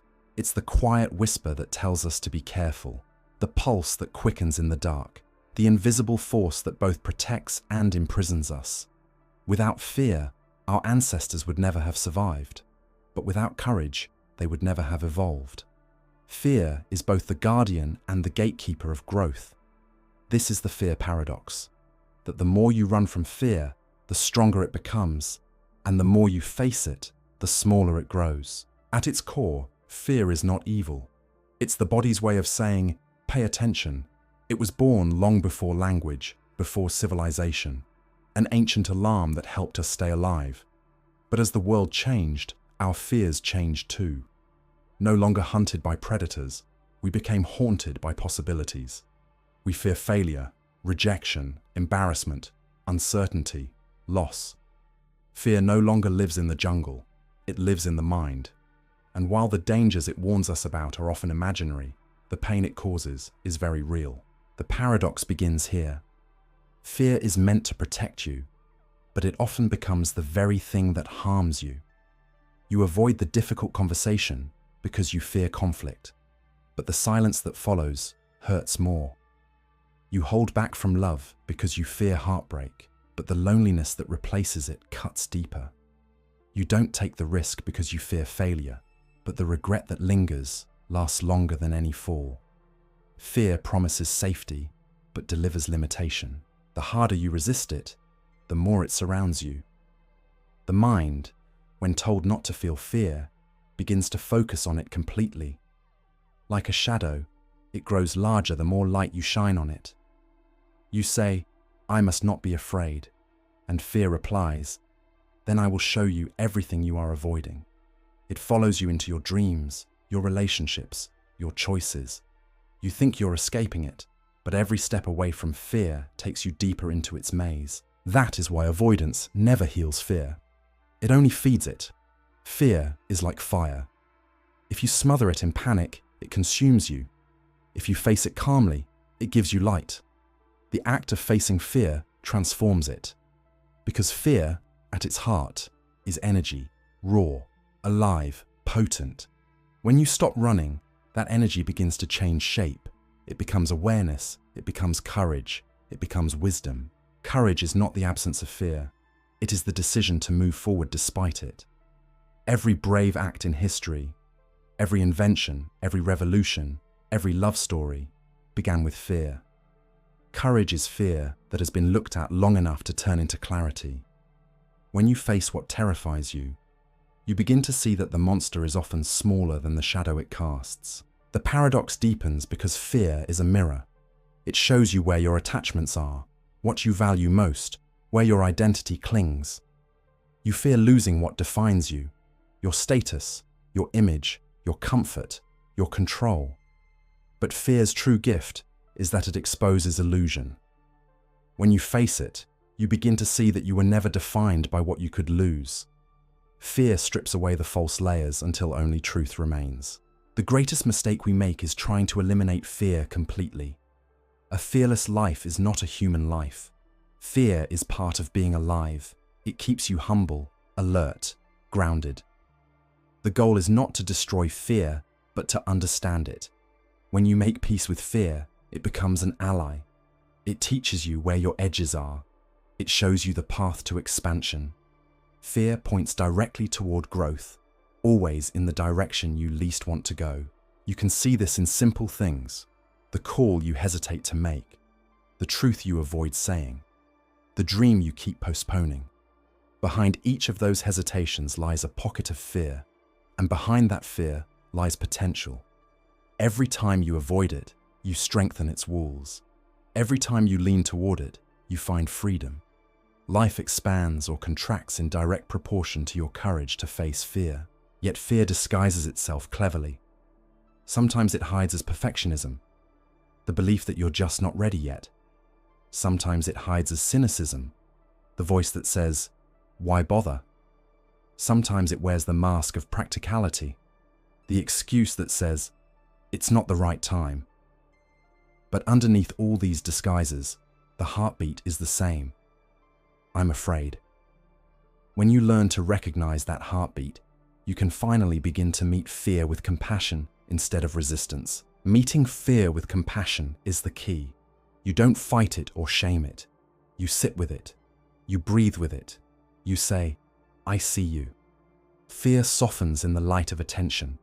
It was never asking to be destroyed, only to be acknowledged. Because fear, when listened to without judgment, always carries a message. Sometimes that message is caution. Sometimes it's an invitation. The wisdom lies in knowing the difference. The paradox also lives in love. To love deeply is to invite fear. The fear of loss, of rejection, of vulnerability. But the only way to avoid that fear is to avoid love itself.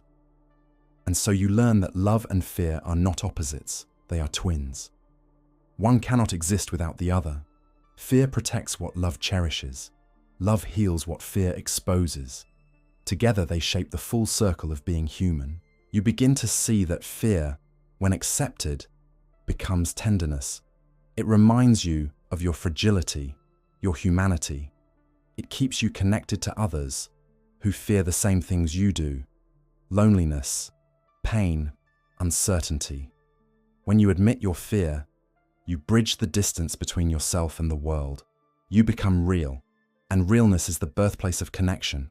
The fear paradox also teaches you that freedom doesn't come from fearlessness, but from fear integration. To integrate fear is to carry it lightly, like a friend who sometimes speaks too loudly but means well. You don't silence it, but you don't obey it either. You let it speak, you listen, and then you act from wisdom, not panic. Over time, fear becomes background music, still there, but no longer controlling the rhythm. It's important to understand that fear often arises at the edge of transformation. Whenever you are about to step into a new version of yourself, fear will appear. It's the mind's way of asking, are you sure you're ready to let go of who you've been? That trembling you feel before a big decision, that uncertainty before a leap, that is the threshold of becoming. If you can breathe through that fear, something new is born. Think of a caterpillar dissolving inside its cocoon. To the mind, it must feel like dying, the body melting into formlessness. But in truth, that surrender is transformation. The caterpillar cannot become a butterfly without first facing the death of what it once was. The same is true for you.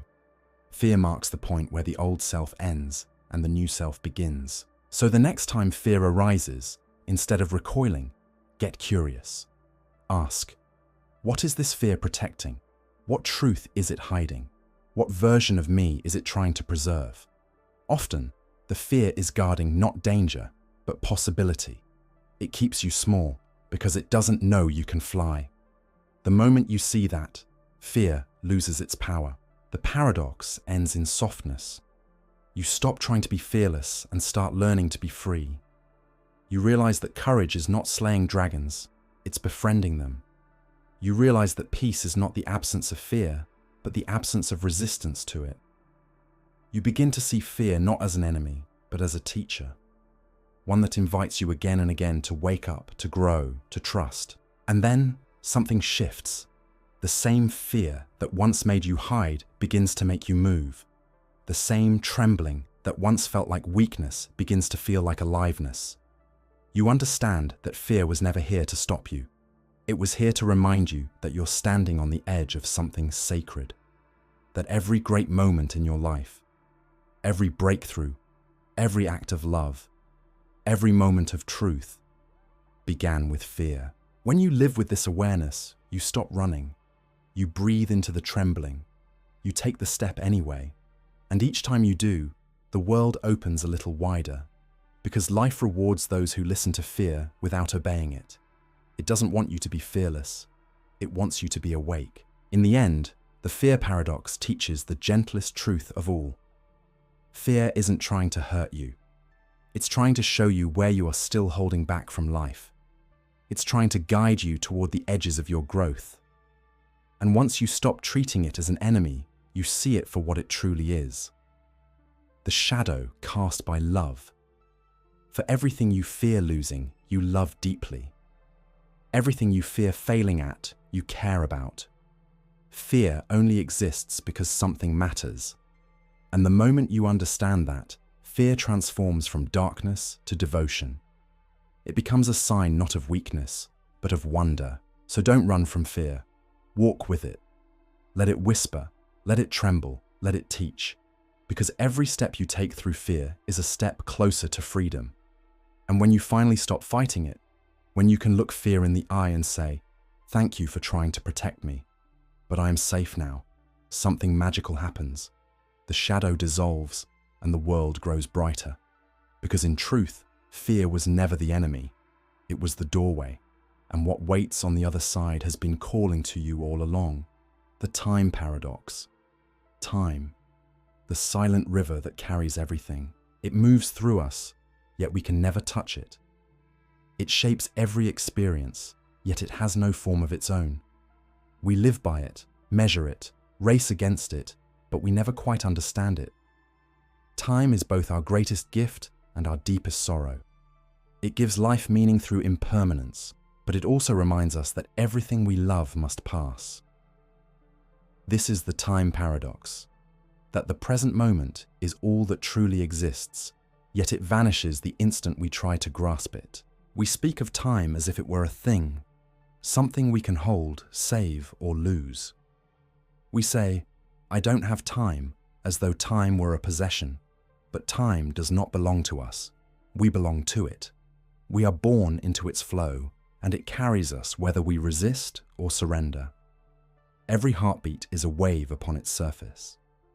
Every breath is a moment gone forever. The paradox begins when we try to capture time. We look back at the past and call it memory. We look forward to the future and call it anticipation. But the past is gone, and the future has not yet come. Only the now, this living instant, truly exists. And yet, the now cannot be held. It dissolves the moment you notice it. You say, "I am here," and already the moment has changed. The present is both everything and nothing, the doorway through which all existence passes. We spend much of life caught between two illusions, nostalgia and anticipation. We long for the past or prepare for the future, but rarely do we rest in the now. The mind treats time like a map, trying to travel backward to fix what's gone, or forward to control what's not yet written. But in doing so, we miss the only place where life ever truly happens, this moment. The paradox is that while we chase time, it quietly slips away behind us. If you stop for a moment and listen, really listen, you can almost hear time breathing, the wind through trees, the ticking of a clock, the rhythm of your pulse. All of it whispers the same truth. Time is not outside you. It is within you. You are not moving through time. Time is moving through you. You are its witness, its traveler, and its creation all at once. We fear time because it reminds us of mortality. We count our years as if each number were a warning. We try to stretch, delay, and outrun it through medicine, ambition, memory. But time is not an enemy. It is the canvas upon which existence paints itself. Without time, there could be no growth, no story, no love, no change. Eternity without movement is emptiness. The beauty of life lies in its impermanence, yet impermanence hurts. We hold on to moments, people, and places, trying to keep them from fading. But love and time share a cruel tenderness. Both are beautiful precisely because they pass. A sunset owes its beauty to its ending. A flower blooms more sweetly because it will wither. The same is true of our days. Their fleeting nature is not a flaw. It is what makes them sacred. The paradox deepens when we realize that time feels different depending on how we live. A single minute in fear can feel endless. An entire afternoon in joy can vanish like a breath. Time bends around awareness. It is not constant, as the clock would suggest. It is elastic, shaped by presence. The more fully you inhabit the moment, the slower it moves. The more distracted you are, the faster it disappears. You cannot add more years to your life, but you can add more life to your years by being awake to the present. Our modern world worships speed. We measure productivity by how much we can fit into an hour. We rush from one task to another, terrified of wasting time. But in our haste to save time, we lose it, because every moment spent racing is a moment missed. The irony is that we are not saving time at all. We are only saving it from being lived. There is a quiet wisdom in slowing down. When you walk instead of hurry, you notice the way sunlight filters through leaves. When you eat slowly, you actually taste your food. When you listen without interrupting, you begin to hear not only words, but hearts. In stillness, time expands. You discover that you never needed more hours, only more awareness. The time paradox also teaches that the future we chase never truly arrives. When it comes, it becomes now, and then immediately becomes past. You can spend your whole life preparing for happiness, only to find that happiness was waiting in the moments you rushed through. Life is not something that begins later. It is happening now, in every breath you overlook while waiting for a better one. Perhaps the greatest tragedy of time is how we trade it away so easily. We give hours to worry, years to regret, lifetimes to chasing what cannot last. We spend today planning for tomorrow, and then one day discover that tomorrow has come and gone. The paradox is not that life is short, but that we often realize it only after it has passed. And yet, time is not cruel. It is impartial. A steady rhythm that asks only to be danced with. It teaches through change. It humbles through loss. It gives as much as it takes. To live wisely is not to fight time, but to make peace with it. To let it carry you, rather than drag you. When you accept the flow of time, something shifts inside you. You stop fearing endings because you see that every ending is also a beginning in disguise. The day dies, and night is born. The leaf falls, and the seed sleeps. The body ages, but the spirit ripens. Nothing is ever truly lost. It only changes form. The paradox reaches its gentlest truth here. You cannot step outside of time, but you can step outside of its grip. The secret lies in presence, in living so fully in each moment that the past and future lose their power. When you are truly present, time no longer feels like something you move through. It feels like something unfolding within you. You stop measuring it and start inhabiting it. Meditation is the art of this inhabiting. To sit quietly and feel the breath move in and out is to touch eternity within the ordinary. One breath in, the birth of a moment. One breath out, its death. Each breath contains the whole cycle of time. In awareness, minutes stretch and hours dissolve. You begin to sense that the present moment is not fleeting, it is infinite. It is the still point around which all time turns. When you live this way, the rush of time softens.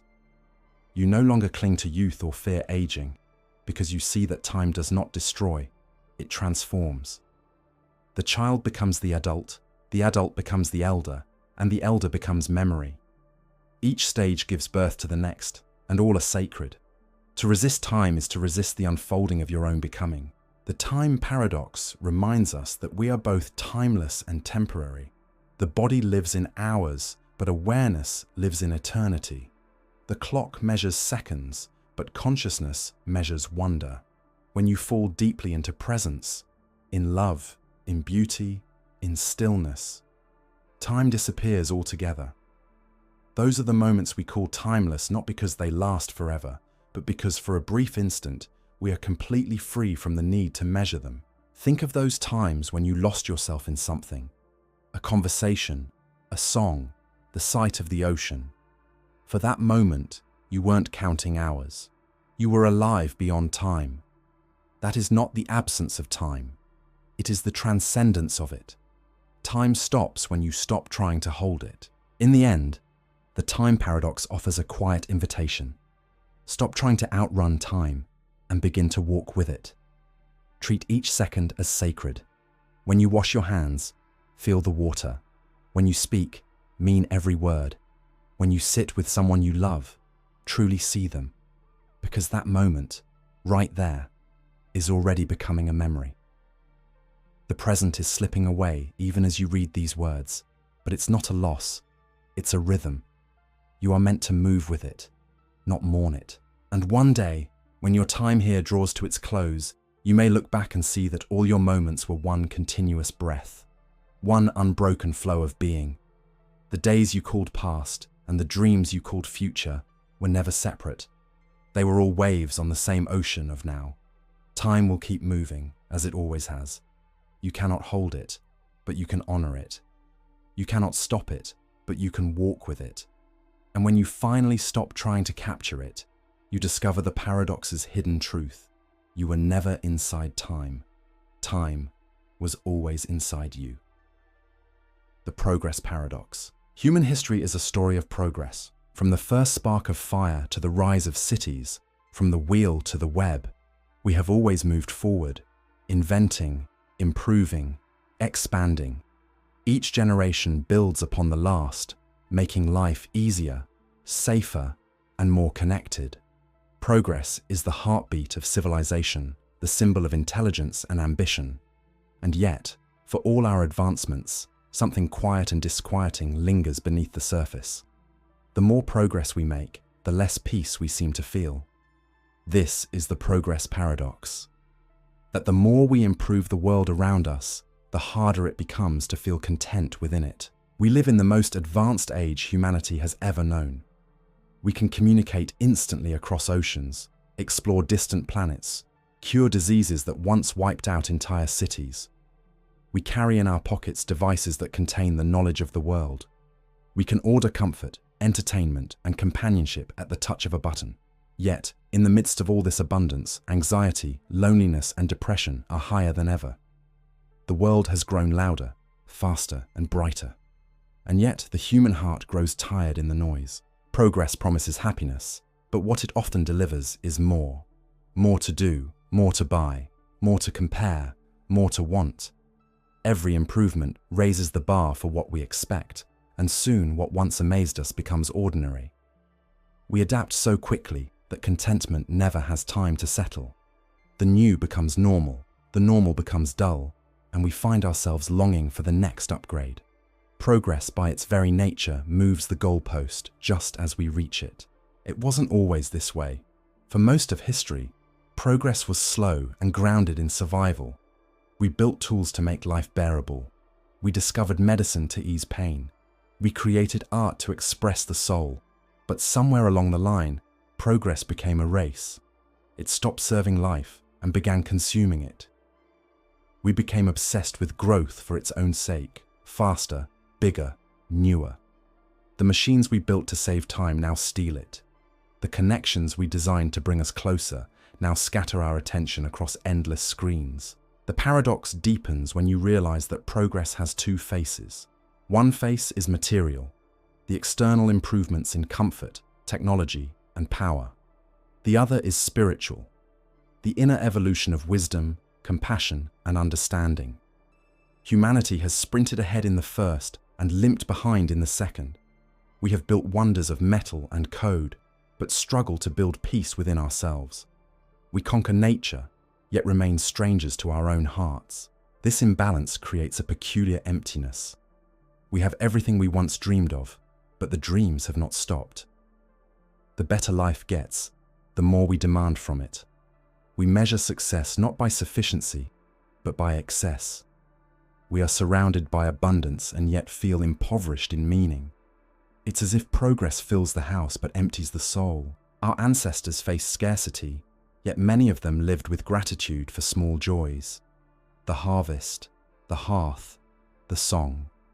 We, on the other hand, live in abundance, but are haunted by restlessness. We are told that progress will solve everything, but it never quite does. For every problem technology fixes, it seems to create two new ones. We invent speed and lose patience. We create communication and forget how to listen. We achieve comfort and forget resilience. Each step forward carries a shadow we rarely see. The progress paradox is not a condemnation of advancement, it is a reminder of proportion. Progress without reflection leads to imbalance. It's not technology or innovation that robs us of peace, but our unconscious dependence on them to give us what only awareness can. We search for happiness in upgrades, not realizing that no machine can upgrade the human spirit. We want to evolve outwardly while remaining unchanged within. To see this clearly, imagine standing in a crowded city street. The lights flash, the traffic hums, the air buzzes with signals and sound. Everyone is moving quickly, faster than their bodies were ever meant to move. Every device calls for attention. Every billboard promises fulfillment. Yet beneath the surface, you can feel it, a shared quiet hunger for stillness. Despite all our advancements, what most people crave is not more speed, but rest. Not more progress, but presence. True progress, the kind that nourishes rather than drains, is inward. It is not measured in efficiency, but in awareness. It asks not what we can do, but who we are becoming. It seeks harmony rather than dominance. It recognizes that a world can be technologically brilliant, but emotionally barren. The heart of progress should be balance between outer innovation and inner wisdom, between creation and contemplation. The modern world confuses advancement with improvement. We assume that newer means better, that growth means success. But more is not always progress. Sometimes it's escape. We chase innovation to distract ourselves from the silence that frightens us. We fear stillness because it feels like stagnation, yet it's in stillness that understanding grows. Real progress might not look like motion at all. It might look like depth. Consider how many of our inventions are designed to save time. And yet time is the one thing we never seem to have enough of. The faster we go, the less we arrive. Our calendars fill, but our hearts remain hungry. The paradox is clear. We have built a world that allows us to do almost anything, except relax. We've made life easier, but not simpler. We've gained freedom of choice, but lost freedom from choice. Every new option becomes another decision to make, another mental burden to carry. There is nothing wrong with wanting progress. The desire to improve is part of being human. But the question we rarely ask is, progress toward what? If we do not know where we are heading, we might be running faster toward emptiness. Progress without purpose is movement without meaning. It exhausts rather than elevates. Some of the most advanced civilizations in history collapsed not because they lacked knowledge, but because they lost wisdom. They forgot that progress must serve humanity, not the other way around. We risk the same fate whenever we measure our worth in productivity rather than presence, when we forget that happiness is not built in factories, but cultivated in hearts. There's a quiet beauty in returning to simplicity, in remembering that progress is not always forward, but sometimes inward or even backward. To walk instead of drive, to write by hand, to sit in silence. These acts are not regressions, they are recoveries. They bring us back to a rhythm the soul understands. Slower, gentler, more real. The progress paradox asks us to reconsider what we mean by better. Better does not always mean faster, newer, or more efficient. Better can mean deeper, kinder, more connected. It can mean rediscovering awe, gratitude, and humility in the face of the ordinary. The progress that matters most is not measured in miles or megabytes, but in moments of genuine presence, the moments when you feel fully alive without needing anything more. It's not about rejecting progress, but about guiding it. Technology, when infused with consciousness, becomes wisdom. Innovation, when aligned with compassion, becomes healing. The problem is not our inventions, but our intentions. The world will not be saved by faster machines, but by slower hearts. Hearts that remember why we invented them in the first place. There is a story told in many traditions about a traveler who journeys far to find wisdom, only to discover that it was waiting at home. That is humanity's story. We have crossed oceans, built towers, and explored galaxies, but the peace we seek still lies within. The paradox of progress is that every step outward is a reminder to turn inward. The future we dream of will only be beautiful if we remember how to be still in the present. So perhaps progress is not a straight line, but a circle, returning us to the simple truths we left behind. That happiness is born from gratitude, not gain. That wisdom grows in silence, not noise. That peace is not found in achievement, but in awareness. Maybe true progress is not about changing the world as much as remembering how to see it again. Fresh, whole, miraculous. Because the world was never broken. It is only our attention that wandered. When you understand this, the chase softens. You no longer seek perfection through progress. You begin to see beauty in imperfection, purpose in pause, and advancement in humility. You stop measuring your worth by how much you've achieved, and start feeling it by how deeply you've lived. The progress paradox doesn't tell us to stop moving forward. It simply reminds us to bring our hearts with us. To build not just smarter systems, but wiser souls. To advance not just in what we can do, but in how gently we do it. And maybe that's the paradox's quiet resolution. that progress, when it finally matures, begins to circle back to simplicity, that the ultimate destination of all advancement is peace, and that in the end, the greatest progress we can make is to realize we never had to go so far to find ourselves. The productivity paradox. We live in an age that worships productivity. Every hour must count. Every minute must matter. We track our sleep, our steps, our screens. We measure progress in graphs and goals. The modern world tells us that value is earned through output, that to be worthy, we must always be achieving, producing, and improving.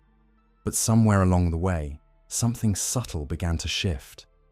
The more productive we became, the less alive we began to feel. This is the productivity paradox.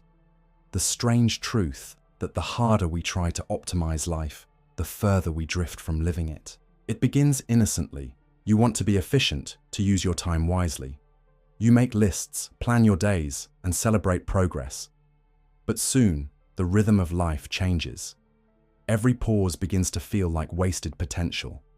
Rest becomes guilt. Even leisure must have purpose. Self-improvement, side projects, goals. The very act of simply existing starts to feel unproductive. You are working harder than ever, but you feel like you are falling behind. You move faster, yet satisfaction moves further away.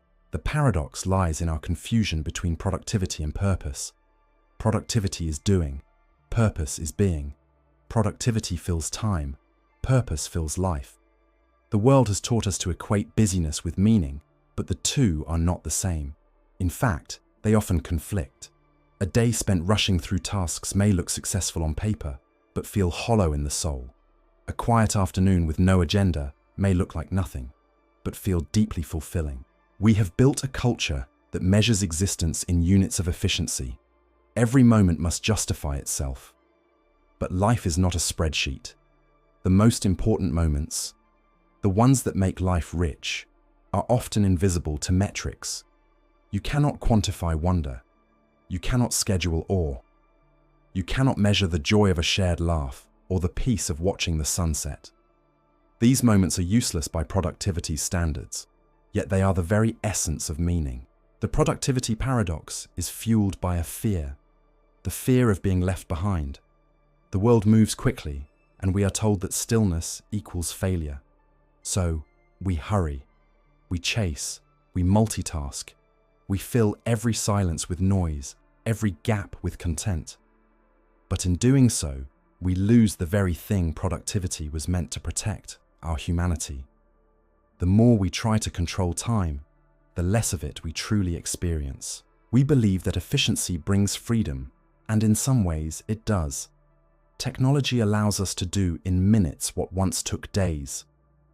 But with every convenience gained, a new expectation emerges.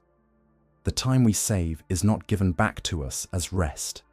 It is consumed by more demands. The faster we work, the more is asked of us. The emails multiply, the notifications never stop, the deadlines keep resetting. We have become prisoners of our own efficiency. It is no coincidence that burnout has become a badge of honor. We confuse exhaustion with dedication, busyness with importance. We forget that the body is not a machine, and the mind is not an engine. We are organisms, cyclical, rhythmic, tender. We need silence to think, idleness to create, and stillness to feel.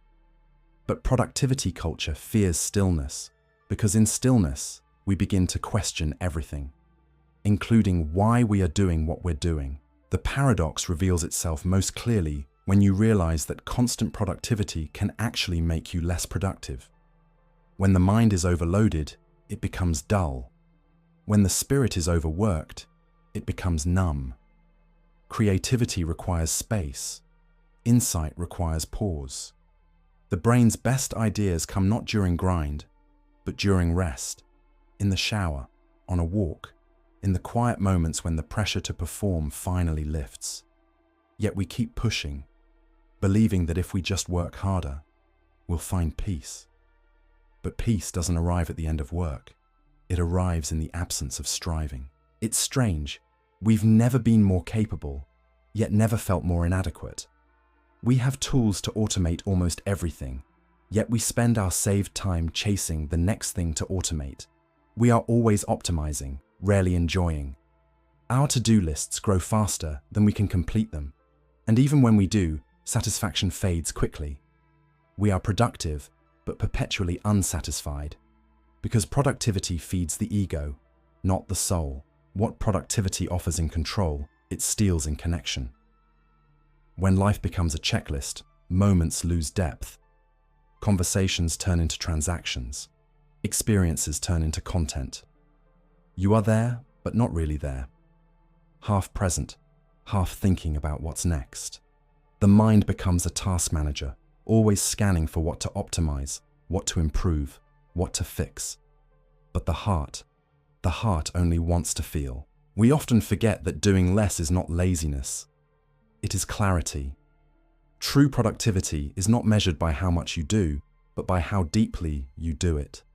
A single act performed with full presence carries more meaning than 1,000 done half aware. When you slow down enough to give something your full attention, a meal, a task, a person, you bring it to life. And in that focus, you rediscover something the modern world has forgotten: quality over quantity. The productivity paradox also teaches that our obsession with output often comes from a quiet insecurity. The belief that our worth depends on what we produce. We work endlessly to prove that we are enough, but enough cannot be earned through effort. It can only be realized through awareness. You are not valuable because you are productive. You are valuable because you are alive. Productivity may add to your comfort, but presence adds to your peace. We must learn to distinguish between movement and progress. Many people spend their lives in motion, mistaking busyness for growth. But true progress is not measured by speed, it is measured by depth. Sometimes standing still is the most profound movement of all. Sometimes resting is what allows transformation. The caterpillar is not lazy in the cocoon, it is becoming. There's a quiet wisdom in allowing unproductive time. It's in rest that the nervous system resets, the mind renews, and the soul remembers. When you step away from the noise, life begins to whisper again. You notice simple things: the taste of your tea, the rhythm of your breathing, the soft weight of the moment. You realize that these small pauses are not breaks from life. They are life.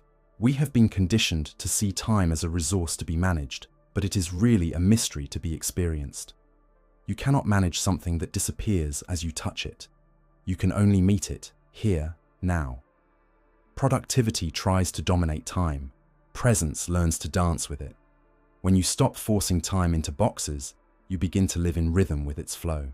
This doesn't mean we should reject productivity altogether. The world needs builders, dreamers, and doers. The problem is not work, it is the worship of it. When productivity serves purpose, it is sacred. When it becomes purpose, it is empty. The goal is not to stop doing, but to remember why we are doing. To work from love, not fear. To create from inspiration, not compulsion. To produce from presence, not pressure. Imagine a musician playing a song.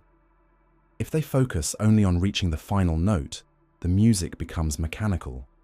But if they surrender to the rhythm, each note becomes alive.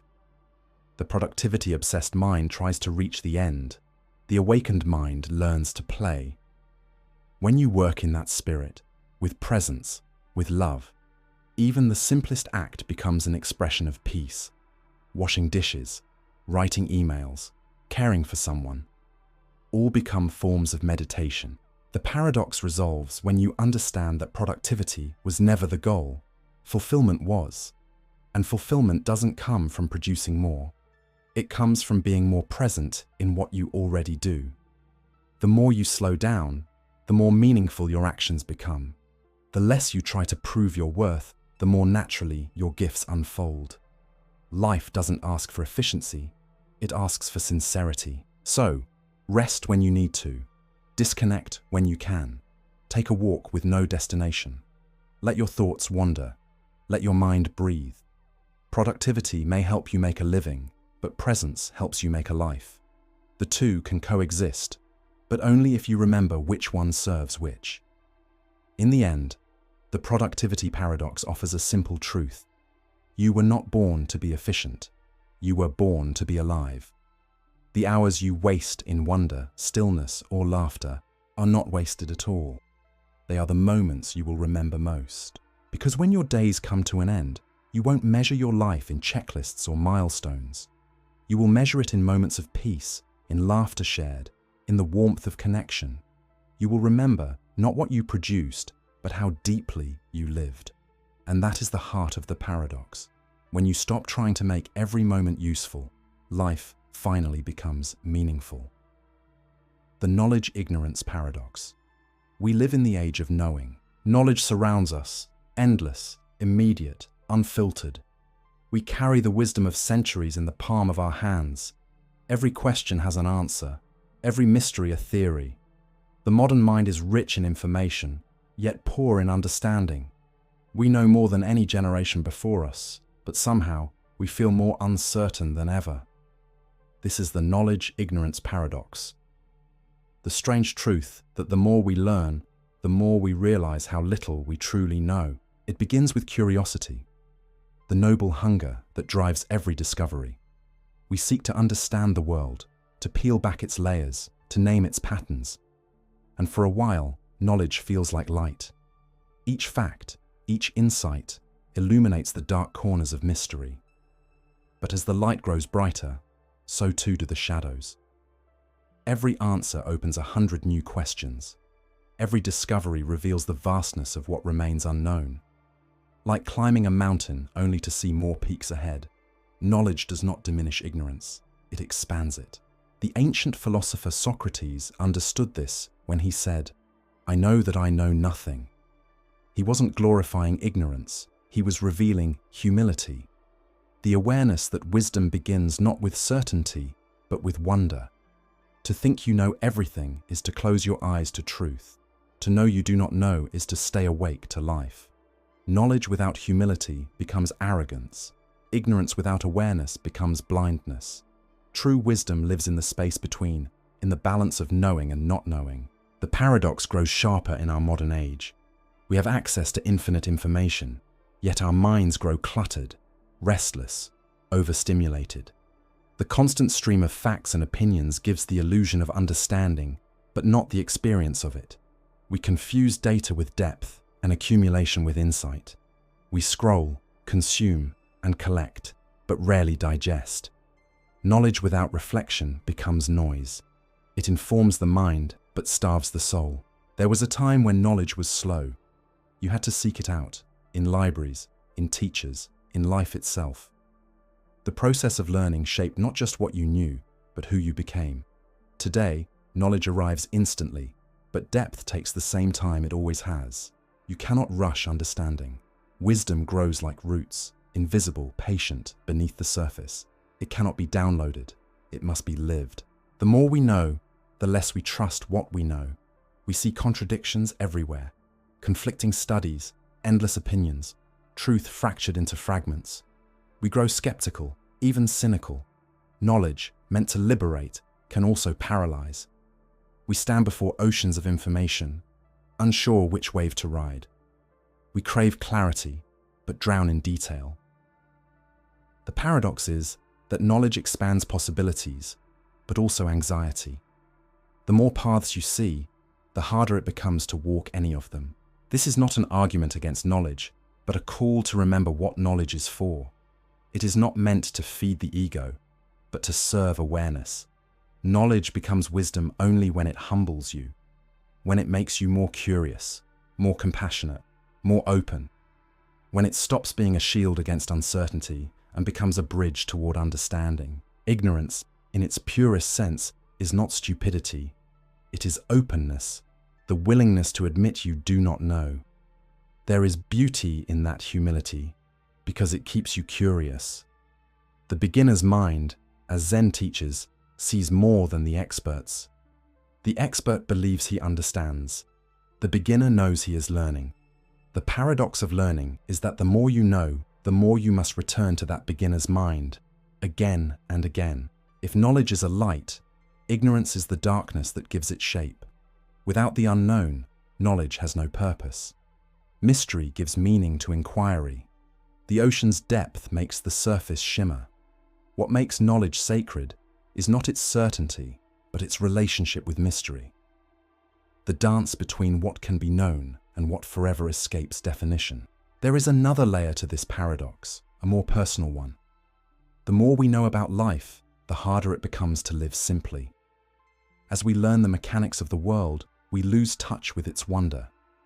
We study the stars and forget to feel awe beneath them. We analyze love and forget to experience it.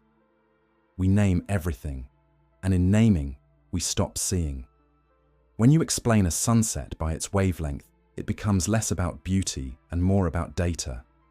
The heart hungers for meaning, but the mind often feeds it statistics. Knowledge gives control, ignorance gives peace.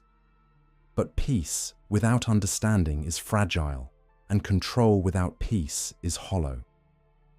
The paradox asks us to walk a middle path, to seek understanding, but not at the expense of wonder. To know enough to appreciate, but not so much that we lose reverence. The most enlightened minds are not those that know everything, but those that remain in love with the mystery of not knowing. Science and spirituality have always danced around this paradox. Science seeks to measure, to explain, to master the material. Spirituality seeks to surrender, to listen, to unite with what cannot be measured. When separated, they become incomplete. Science without wonder grows cold. Spirituality without reason drifts into illusion. Together, they reveal the fullness of truth. That the universe is both knowable and ineffable. That to understand reality, you must also bow before it. The knowledge-ignorance paradox is not just cosmic, it's deeply human. It shows up in the smallest moments of life. You think you understand someone, and then they surprise you. You think you know yourself, and then something unexpected arises within. Life keeps humbling you with its complexity, reminding you that no amount of knowledge can contain the mystery of being. The map is not the territory. The words are not the experience. In relationships, we often stop truly seeing the people we know best. Familiarity replaces curiosity, but the moment you think you fully know someone, you stop discovering them. Love stays alive only when we accept that we will never completely understand another soul, and that is what makes it beautiful. Ignorance, in that sense, is not a flaw, but a door to intimacy. It keeps us open to surprise, to growth, to the unfolding of the other. The same is true with ourselves. We spend a lifetime trying to find who we are, but the self keeps changing. The more you know yourself, the more you realize how fluid, contradictory, and infinite you are. You are both the seeker and the mystery being sought. To be human is to live inside a question that never fully answers itself, and perhaps that is enough. The paradox also whispers a warning. Knowledge without compassion is dangerous. Information gives power, and power without wisdom can wound. The mind can rationalize cruelty, justify greed, explain injustice, all in the name of logic. Only the heart can humanize knowledge, reminding us that truth without empathy is not wisdom, but arrogance. The wisest people are not those who know the most, but those who understand how little they can ever know, and therefore treat life with gentleness. Ignorance, too, can be a comfort and a curse. There is a kind of bliss in not knowing, the innocence of a child seeing the world for the first time. But willful ignorance, the refusal to learn, leads to suffering. The key is balance, to know enough to live wisely, but not so much that you lose wonder. To stay curious, but not obsessed. To let mystery breathe alongside knowledge, instead of trying to suffocate it with explanation. In the end, the paradox resolves not through mastery, but through surrender. The point of knowledge is not to conquer ignorance, but to learn how to coexist with it gracefully. To keep learning without needing to finish the lesson. To keep asking without demanding final answers. To live as a student of life, always listening, always humbled, always awake. And maybe that is what wisdom truly is. Not certainty, but openness. Not having the answers, but learning to live peacefully with the questions. The most beautiful minds are not full, but spacious. They leave room for the unknown, for awe, for silence. Because in silence, understanding ripens without words. So let yourself not know. Let the mysteries remain mysterious. You don't need to explain everything to experience it. Stand beneath the stars without naming them. Sit with love without analyzing it. Listen to the wind without needing to understand where it goes. Knowledge will make you smart, but wonder will make you whole. Because in the end, the greatest wisdom lies in the simplest truth. The more you know, the more you realize how infinite the unknown is. And the more you accept that infinity, the more peaceful your knowing becomes. You are not here to know everything. You are here to live the question beautifully. The perception paradox. Everything you experience in life comes through perception. The world you see is not the world itself, but your version of it, shaped by memory, emotion, and expectation. Two people can stand before the same sunset. One feels peace, the other sadness. The same event, yet two realities. Perception is the lens through which consciousness meets the universe, and that lens is never neutral. This is the perception paradox. That reality feels absolute, but it is profoundly personal. That we do not see the world as it is, but as we are. From the moment you open your eyes, perception begins shaping meaning. Light enters the eyes, but it is the mind that paints color. Sound reaches the ears, but it is interpretation that turns it into music or noise. Even touch, so immediate, so tangible, is filtered through thought. What you perceive is not pure data, but a translation created by your nervous system and your past. You don't live inside the world directly. You live inside the story your mind tells about it. The paradox deepens because perception feels so real. You see the world, you hear it, you touch it. How could it not be true? Yet science shows that perception is not a mirror. It is a model.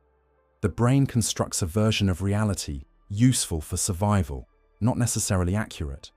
It edits, colors, and filters to help you navigate, not to reveal the absolute truth. In this sense, reality is less like a photograph and more like a painting, shaped by the artist's hand, guided by intention and emotion. This realization can be unsettling at first. It means that certainty is fragile. What you believe to be true may only be your perception of truth. Two people can argue passionately, both convinced they are right, both sincere, both looking at the same situation through entirely different lenses. The mind builds its version of reality and then defends it fiercely, forgetting that it built it in the first place. The result is confusion, division, and sometimes suffering, not because the world is cruel, but because our perceptions collide. The perception paradox reveals that reality is both shared and separate. We inhabit the same physical world, yet each consciousness lives in its own universe of meaning. Your perception is tinted by your past, by joy and trauma, hope and disappointment, love and loss. Every memory acts as a filter, coloring what you see now. That is why no two people remember an event the same way. We don't remember what happened. We remember what we perceived. The beauty of perception is that it creates individuality. Each of us carries a world that no one else can enter completely, a private landscape of images, sensations, and feelings. That uniqueness is what makes human experience so rich. But the danger is forgetting that it is perception. When you believe your view is the only one, you close the door to understanding. When you realize it's just one window among many, humility and empathy emerge. Our perception doesn't only shape how we see the world, it shapes how the world responds to us. If you approach life expecting hostility, you will find evidence of it everywhere. If you expect kindness, you begin to notice gentleness you once overlooked. The outer world becomes a reflection of the inner. The way you see determines what you see. Perception is not passive, it is creative. You participate in reality by the quality of your attention. The paradox, then, is not that perception distorts reality, but that it creates it. The observer and the observed are entwined. In quantum physics, even particles behave differently when observed, suggesting that consciousness and matter are not entirely separate. In daily life, the same principle applies more subtly. Your thoughts, moods, and focus influence how the world appears to you. When your mind is restless, the world feels chaotic. When your mind is calm, the same world feels peaceful. The scenery doesn't change. You do. Think about how perception shifts through emotion. When you are angry, a friend's silence feels like rejection. When you are at peace, the same silence feels like understanding. Nothing outward has changed, yet the entire reality has transformed. This shows that perception is not fixed, it's fluid. You are constantly shaping the world through the state of your consciousness. What you call reality is an echo of your awareness. The perception paradox also explains why growth is so difficult. As you evolve, your perception must evolve with you. Old interpretations must fall away for new understanding to arise. But the mind resists change because its perceptions feel safe. It prefers the familiar story, even when it causes pain. To perceive differently is to let go of the old self that created the old view. Transformation is not about changing the world. It's about seeing the same world with new eyes. When awareness deepens, perception softens. You begin to see life not as rigid truth, but as flowing experience. You stop arguing with reality and start observing it. You listen more, judge less. You understand that everyone's perception is valid within their story. This doesn't mean every perspective is factually correct, only that each arises from genuine experience. Compassion grows naturally from this realization. Instead of trying to win an argument, you begin to wonder, what is it like to see through their eyes? Perception is also tied to attention. Whatever you focus on becomes your world. If you dwell on fear, the world feels dangerous. If you focus on gratitude, the world feels abundant. Attention is the architect of perception. This is why mindfulness is so powerful. It allows you to reclaim your lens. Instead of letting unconscious habits dictate what you notice, you can choose. You can choose to see the beauty that hides in ordinary things. You can choose to notice the calm beneath the noise. You can choose to perceive life as gift instead of burden. The paradox is that changing perception doesn't require changing circumstances. A person can live in luxury and perceive poverty, or live in simplicity and perceive wealth. It is not the outer conditions that determine happiness, but the inner perception of them. When you see this clearly, the search for external perfection begins to quiet. Peace is not found by rearranging the world, but by refining the way you see it. And yet, there is humility in knowing that perception will always be partial. No matter how awakened or wise we become, our perspective remains limited. The mind can glimpse truth, but never hold it completely. This is not a failure. It is grace. It means there will always be more to discover, more to learn, more to love. If perception were perfect, curiosity would end. The mystery of life depends on our incompleteness, the perception. Paradox also holds a quieter truth. What you see in the world is often a reflection of what you have yet to see in yourself. The traits you admire in others are the seeds of your own potential. The traits you dislike often point to wounds that need healing. The world mirrors the inner landscape, not to judge you, but to show you where awareness is calling. Life becomes a kind teacher when you realize that perception is feedback. Every reaction is a clue about your inner state. When you understand this, perception becomes a tool for awakening. Instead of being trapped by what you see, you begin to see through it, into the deeper layers of meaning. You no longer believe every thought or emotion as fact. You watch them arise and pass like clouds across the sky. You realize that awareness itself the space in which perceptions appear, is untouched by them. Beneath perception lies the perceiver, and beneath the perceiver lies pure consciousness, silent, steady, infinite. That recognition is the heart of peace. When you rest in awareness rather than in perception, the world loses its grip on you. You stop reacting automatically. You begin to respond from stillness. Even pain, even chaos, becomes something you can witness with gentleness. You no longer need to change everything you see because you have found the freedom to see clearly. Perception still colors reality, but it no longer confines you. This is where the paradox resolves. You cannot fully trust perception, but you can trust awareness. Perception shifts like the weather. Awareness is the sky that holds it all.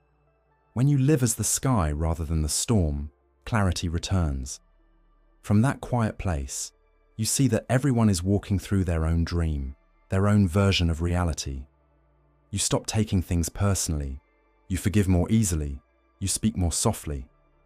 You realize that every person is trying, in their own way, to make sense of a world seen through a unique and imperfect lens. And that recognition, simple, compassionate, profound, is wisdom. In the end, the perception paradox invites you not to escape illusion, but to see it clearly. To remember that you are both the dreamer and the dream. That what you see is not the whole of truth, but a reflection shimmering on its surface. You cannot control perception entirely, but you can bring consciousness to it. And in doing so, perception begins to purify itself. So look at the world with gentler eyes. Notice the colors you add to your own vision. Recognize the power you have to create peace simply by perceiving with love. Because the world you see is not separate from you. It is you, seeing itself. And the moment you awaken to that truth, the illusion of separation dissolves, revealing that reality was never outside you at all. It was always within. The paradox of desire. Desire is the spark of life. It moves the stars and stirs the heart. Every story, every creation, every dream begins with it. Without desire, there would be no art, no invention, no love. Desire pulls us forward, whispering promises of fulfillment, of wholeness, of joy, just around the corner. Yet the closer we chase what we want, the further it seems to drift. The moment desire is satisfied, another rises to take its place. This is the paradox of desire. That the more we seek to satisfy it, the more it grows, and the only way to be free of its grip is to stop needing it to end. From the moment we are born, desire breathes through us. The baby cries for warmth. The child reaches for sweetness. The adult hungers for meaning. Desire takes many shapes: food, love, power, peace. But beneath them all lies the same longing, to feel complete. It tells us that something is missing, and if we could just have it, all would be well. But the mind is a restless companion. Once it gets what it wants, it soon imagines something better. Desire is endless because it feeds on its own fulfillment. The paradox begins with pleasure itself. Pleasure feels like satisfaction, but it is really anticipation. The joy of getting what we want fades quickly, and we chase it again to bring the feeling back. The cycle repeats: craving, pursuit, fulfillment, emptiness, craving again. Desire gives the illusion of progress while keeping us spinning in place. We mistake motion for arrival, hunger for life. This endless chase is not evil, it is nature. Desire keeps us alive, curious and evolving. Without it, humanity would never have grown. The problem arises when desire becomes confusion, when the mind believes that happiness depends on getting what it wants, rather than understanding what it is. We think we are chasing things, but we are really chasing feelings. The house, the relationship, the recognition, all are symbols of a state of being we imagine will complete us. But once we reach them, we realize that no external thing can hold what the heart truly seeks. Desire in its raw form is innocent. It is simply energy. the pull of life toward life. But when filtered through ego, it becomes attachment. Ego clings to desire, saying, "I must have this to be whole." The moment you believe that, peace disappears. The mind becomes divided between what is and what should be. The present moment becomes inadequate, a stepping stone to something better. Desire's promise turns into tension. The feeling of living everywhere except now. The paradox of desire reveals that what we seek through desire can never be found through desire. The more you chase pleasure, the more it escapes you. The more you demand happiness, the more elusive it becomes. Happiness is not the product of fulfilled desire, but the absence of needing fulfillment. The joy you long for hides in the space before wanting begins. It lives quietly in contentment, the rare art of being without craving. Yet this truth is not an invitation to suppress desire. Suppression breeds resentment and dulls the soul. Desire is sacred energy. It only becomes suffering when it owns you. The path is not to kill desire, but to see it clearly, to notice it arise, to feel its pull, to understand its nature. When you observe desire without identification, it begins to lose its power. You still experience it, but you are no longer enslaved by it. Think of desire as a wave on the ocean of awareness. It rises, crests, and falls. When you cling to it, you are tossed around. When you let it rise and pass, you remain the ocean, vast, calm, and unchanged. The wave is not wrong. It's just not the whole of you. The secret is not to fight desire, but to stop mistaking it for who you are. Buddhist philosophy calls this tanha, the thirst of craving. It teaches that suffering arises not from pain itself, but from attachment to pleasure and aversion to pain. When we crave one and resist the other, we create imbalance. Desire says, "I will be happy when." Wisdom says, "I am content now." The moment you stop believing that your happiness depends on conditions, desire loses its bite. It becomes lighter, more playful. A movement of life rather than a chain around your heart. Desire, paradoxically, can also be a teacher. It shows you where your energy flows, what you value, what still feels incomplete within you. Every desire is a mirror reflecting an aspect of the self you long to understand. The desire for recognition may reveal a need for self-acceptance. The desire for love may reveal a longing to reconnect with your own tenderness. The desire for control may reveal fear of uncertainty. Seen this way, desire becomes sacred, a guide toward inner wholeness rather than a trap of endless seeking. The modern world amplifies desire into noise. Advertising, social media, and comparison fuel the illusion that happiness is just one more achievement away. You scroll through lives that appear fuller than yours and feel a quiet ache of inadequacy. But those images are not reality. They are mirrors reflecting desire back at you. The more the world tells you what you should want, the harder it becomes to hear your own heart. And so, the first act of wisdom in a noisy age is silence. To step away from the noise long enough to ask, "What do I truly desire?" When you ask sincerely, something softens. You begin to see that beneath all desires, for wealth, recognition, security, pleasure, lies a single wish: peace. Every goal is a disguise for that one longing. The mind says, "If I can just have this, I'll rest." But rest does not come from acquisition. It comes from acceptance. Peace was never hidden in what you sought. It was waiting in the one who was seeking. The paradox of desire also reveals that freedom and longing are intertwined. To live without desire entirely would be to live without movement, without growth. But to live enslaved by desire is to lose presence. The art of life lies between the two. To desire, but lightly. To act, but without clinging. To love deeply, but without possession.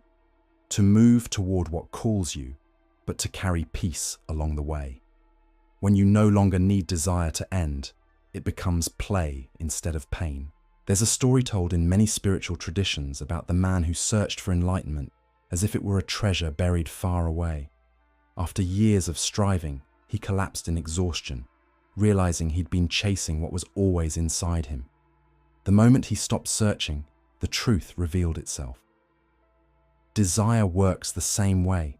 It pushes you outward until you are ready to look inward. It leads you through the world until you understand that what you wanted was never in the world at all. The paradox resolves when you stop resisting the rhythm of desire. Allow it to arise. Watch it burn and fade. Smile at its persistence. See it for what it is. Life reminding itself to reach, to feel, to explore. Desire is not the enemy of peace. It is the path through which peace learns its value. Without longing, you would never awaken to fulfillment. Without hunger, you would never taste gratitude. The contrast is what makes life alive. In time, you learn to desire wisely. You no longer chase pleasure for escape, but for expression. You act not from emptiness, but from fullness. Desire becomes creativity, the urge of life to create more life. When born from awareness, it stops taking and starts giving. The artist paints not to fill a void, but to share beauty. The lover gives not to possess, but to expand tenderness. The seeker searches not to escape suffering, but to deepen understanding. Desire transforms from craving into devotion. In this way, desire and stillness are not opposites, but partners. Stillness gives direction to desire. Desire gives motion to stillness. Together, they form the dance of being. To deny one is to limp through life. To balance both is to move with grace. So let your desires arise, but hold them gently. Pursue what you love, but don't believe that fulfillment lies in the future. It's here, in the aliveness of wanting itself. The flame of desire was never meant to consume you, only to illuminate the way back home. In the quiet of awareness, you begin to feel a different kind of desire. One that is soft, selfless, spacious. The desire not for something, but towards something, toward truth, toward wholeness, toward peace. This desire does not create suffering because it doesn't cling to outcome. It moves like wind through open hands, free, effortless, infinite. And one day perhaps you realize that even this desire dissolves too. What remains is simple being, the pure presence that wants nothing because it lacks nothing.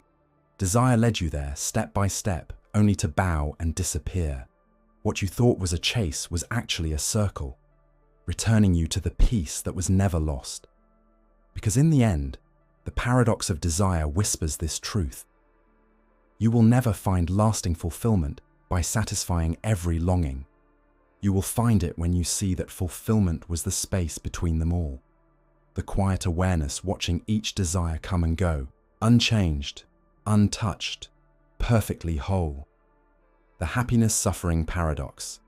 Everyone wants to be happy. It is the universal wish that moves every human heart. We seek it in love, in success, in peace, in meaning. Every decision, whether bold or quiet, carries within it the hope of happiness. Yet strangely, happiness resists capture. It flickers and fades, often showing up when we least expect it, and leaving when we hold on too tightly.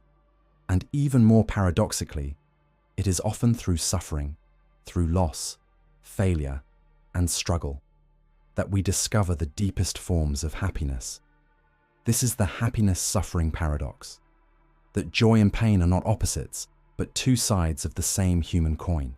For most of our lives, we are taught to chase happiness and avoid suffering. One is praised, the other feared. We imagine that happiness lives somewhere in the future, in a better job, a perfect relationship, a dream fulfilled. And we imagine suffering as a mistake, something to be eliminated. But life doesn't follow those rules. Happiness and suffering do not arrive on separate roads. They travel together. One gives meaning to the other. Without sorrow, joy has no contrast. Without struggle, ease has no depth.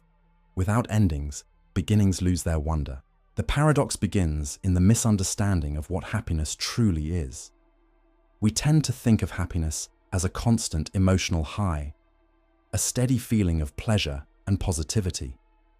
But that kind of happiness, if it existed, would soon become numb. True happiness is not the absence of pain. It's the peace that arises in spite of it. It's the gentle warmth that survives even in the coldest night. It is not a reward for avoiding suffering. It is born from walking through it with open eyes. Suffering, in its raw form, is life asking for your attention. It is not punishment. It is the body and soul calling for awareness, saying, something here needs love. When we try to escape suffering through distraction, denial, or numbness, we also escape the possibility of healing. But when we turn toward it, when we face it softly, without judgment, suffering begins to change shape. Pain transforms into understanding. Grief ripens into gratitude. What once felt like a wound becomes a doorway. The happiness. Suffering paradox reminds us that the very things that break us often open us. The moments that hurt the most, loss, rejection, failure, are the same moments that strip away illusion and bring us closer to truth. In pain, pretense dies. You stop pretending to be who you thought you should be and start becoming who you are. The cracks in the heart let the light in not as decoration, but as transformation. Suffering, in its strange wisdom, makes you real. Look back on your life. The periods of greatest growth likely followed your hardest seasons. The lessons that shaped you were not taught by comfort, but by challenge. Suffering forces the heart to expand beyond what it thought it could bear. It teaches humility, compassion, and patience. It reminds you that joy is not something you own, but something you meet again and again when the storm clears. It shows you that happiness is not a permanent state, but a returning home. Happiness and suffering are like inhale and exhale. One cannot exist without the other. To breathe in joy fully, you must be willing to breathe out pain. Trying to cling to happiness forever is like trying to hold your breath. Sooner or later, life forces you to let go. When you accept this rhythm, something beautiful happens. Peace arises. You stop demanding that life only give you one side of itself. You learn to dance with both. Modern culture struggles with this paradox. It teaches that happiness is the goal and suffering is failure. We try to engineer pleasure and eliminate discomfort through comfort, consumption, and control. But the more we chase constant happiness, the more fragile we become. The smallest challenge feels unbearable because we've forgotten how to sit with pain. Yet the richest lives belong not to those who avoided suffering, but to those who faced it and found meaning within it. Suffering, in its deepest form, connects us. It strips away the illusion of separateness. When you suffer, you realize how tenderly human everyone else is too. You recognize the quiet pain behind other people's smiles. Compassion grows not from happiness, but from heartbreak. You begin to understand that everyone, in their own way, is carrying something heavy. And that shared vulnerability, that awareness that we are all in this together, is a quiet form of joy. It is the happiness of empathy, the comfort of shared humanity. The paradox also reveals that happiness can sometimes cause suffering. When we cling too tightly to moments of joy, we create fear of their loss. The mind whispers, "What if this ends? What if it doesn't last?" And in that grasping, joy turns to anxiety. True happiness is light because it doesn't try to hold itself. It moves freely, like wind through open hands. You can only be happy when you stop demanding that happiness stay. There's a deeper truth here. Suffering, too, can be loved. Not for the pain it brings, but for the wisdom it hides. To suffer consciously is to become intimate with life. Pain exposes what is false, revealing the quiet strength beneath. It humbles the mind and awakens the heart. When you suffer, you are closer to the rawness of being, the pulse of existence that lies beneath every experience. It reminds you that you are alive, sensitive, capable of feeling the full range of existence. In time, you learn that happiness and suffering are not separate destinations, but movements within the same current. You begin to see them as teachers rather than enemies. Happiness teaches gratitude. Suffering teaches depth. Happiness opens your smile. Suffering opens your soul. One makes life beautiful, the other makes it meaningful. Together, they make it whole. The paradox deepens even more when you realize that happiness is not found by escaping suffering, but by embracing impermanence.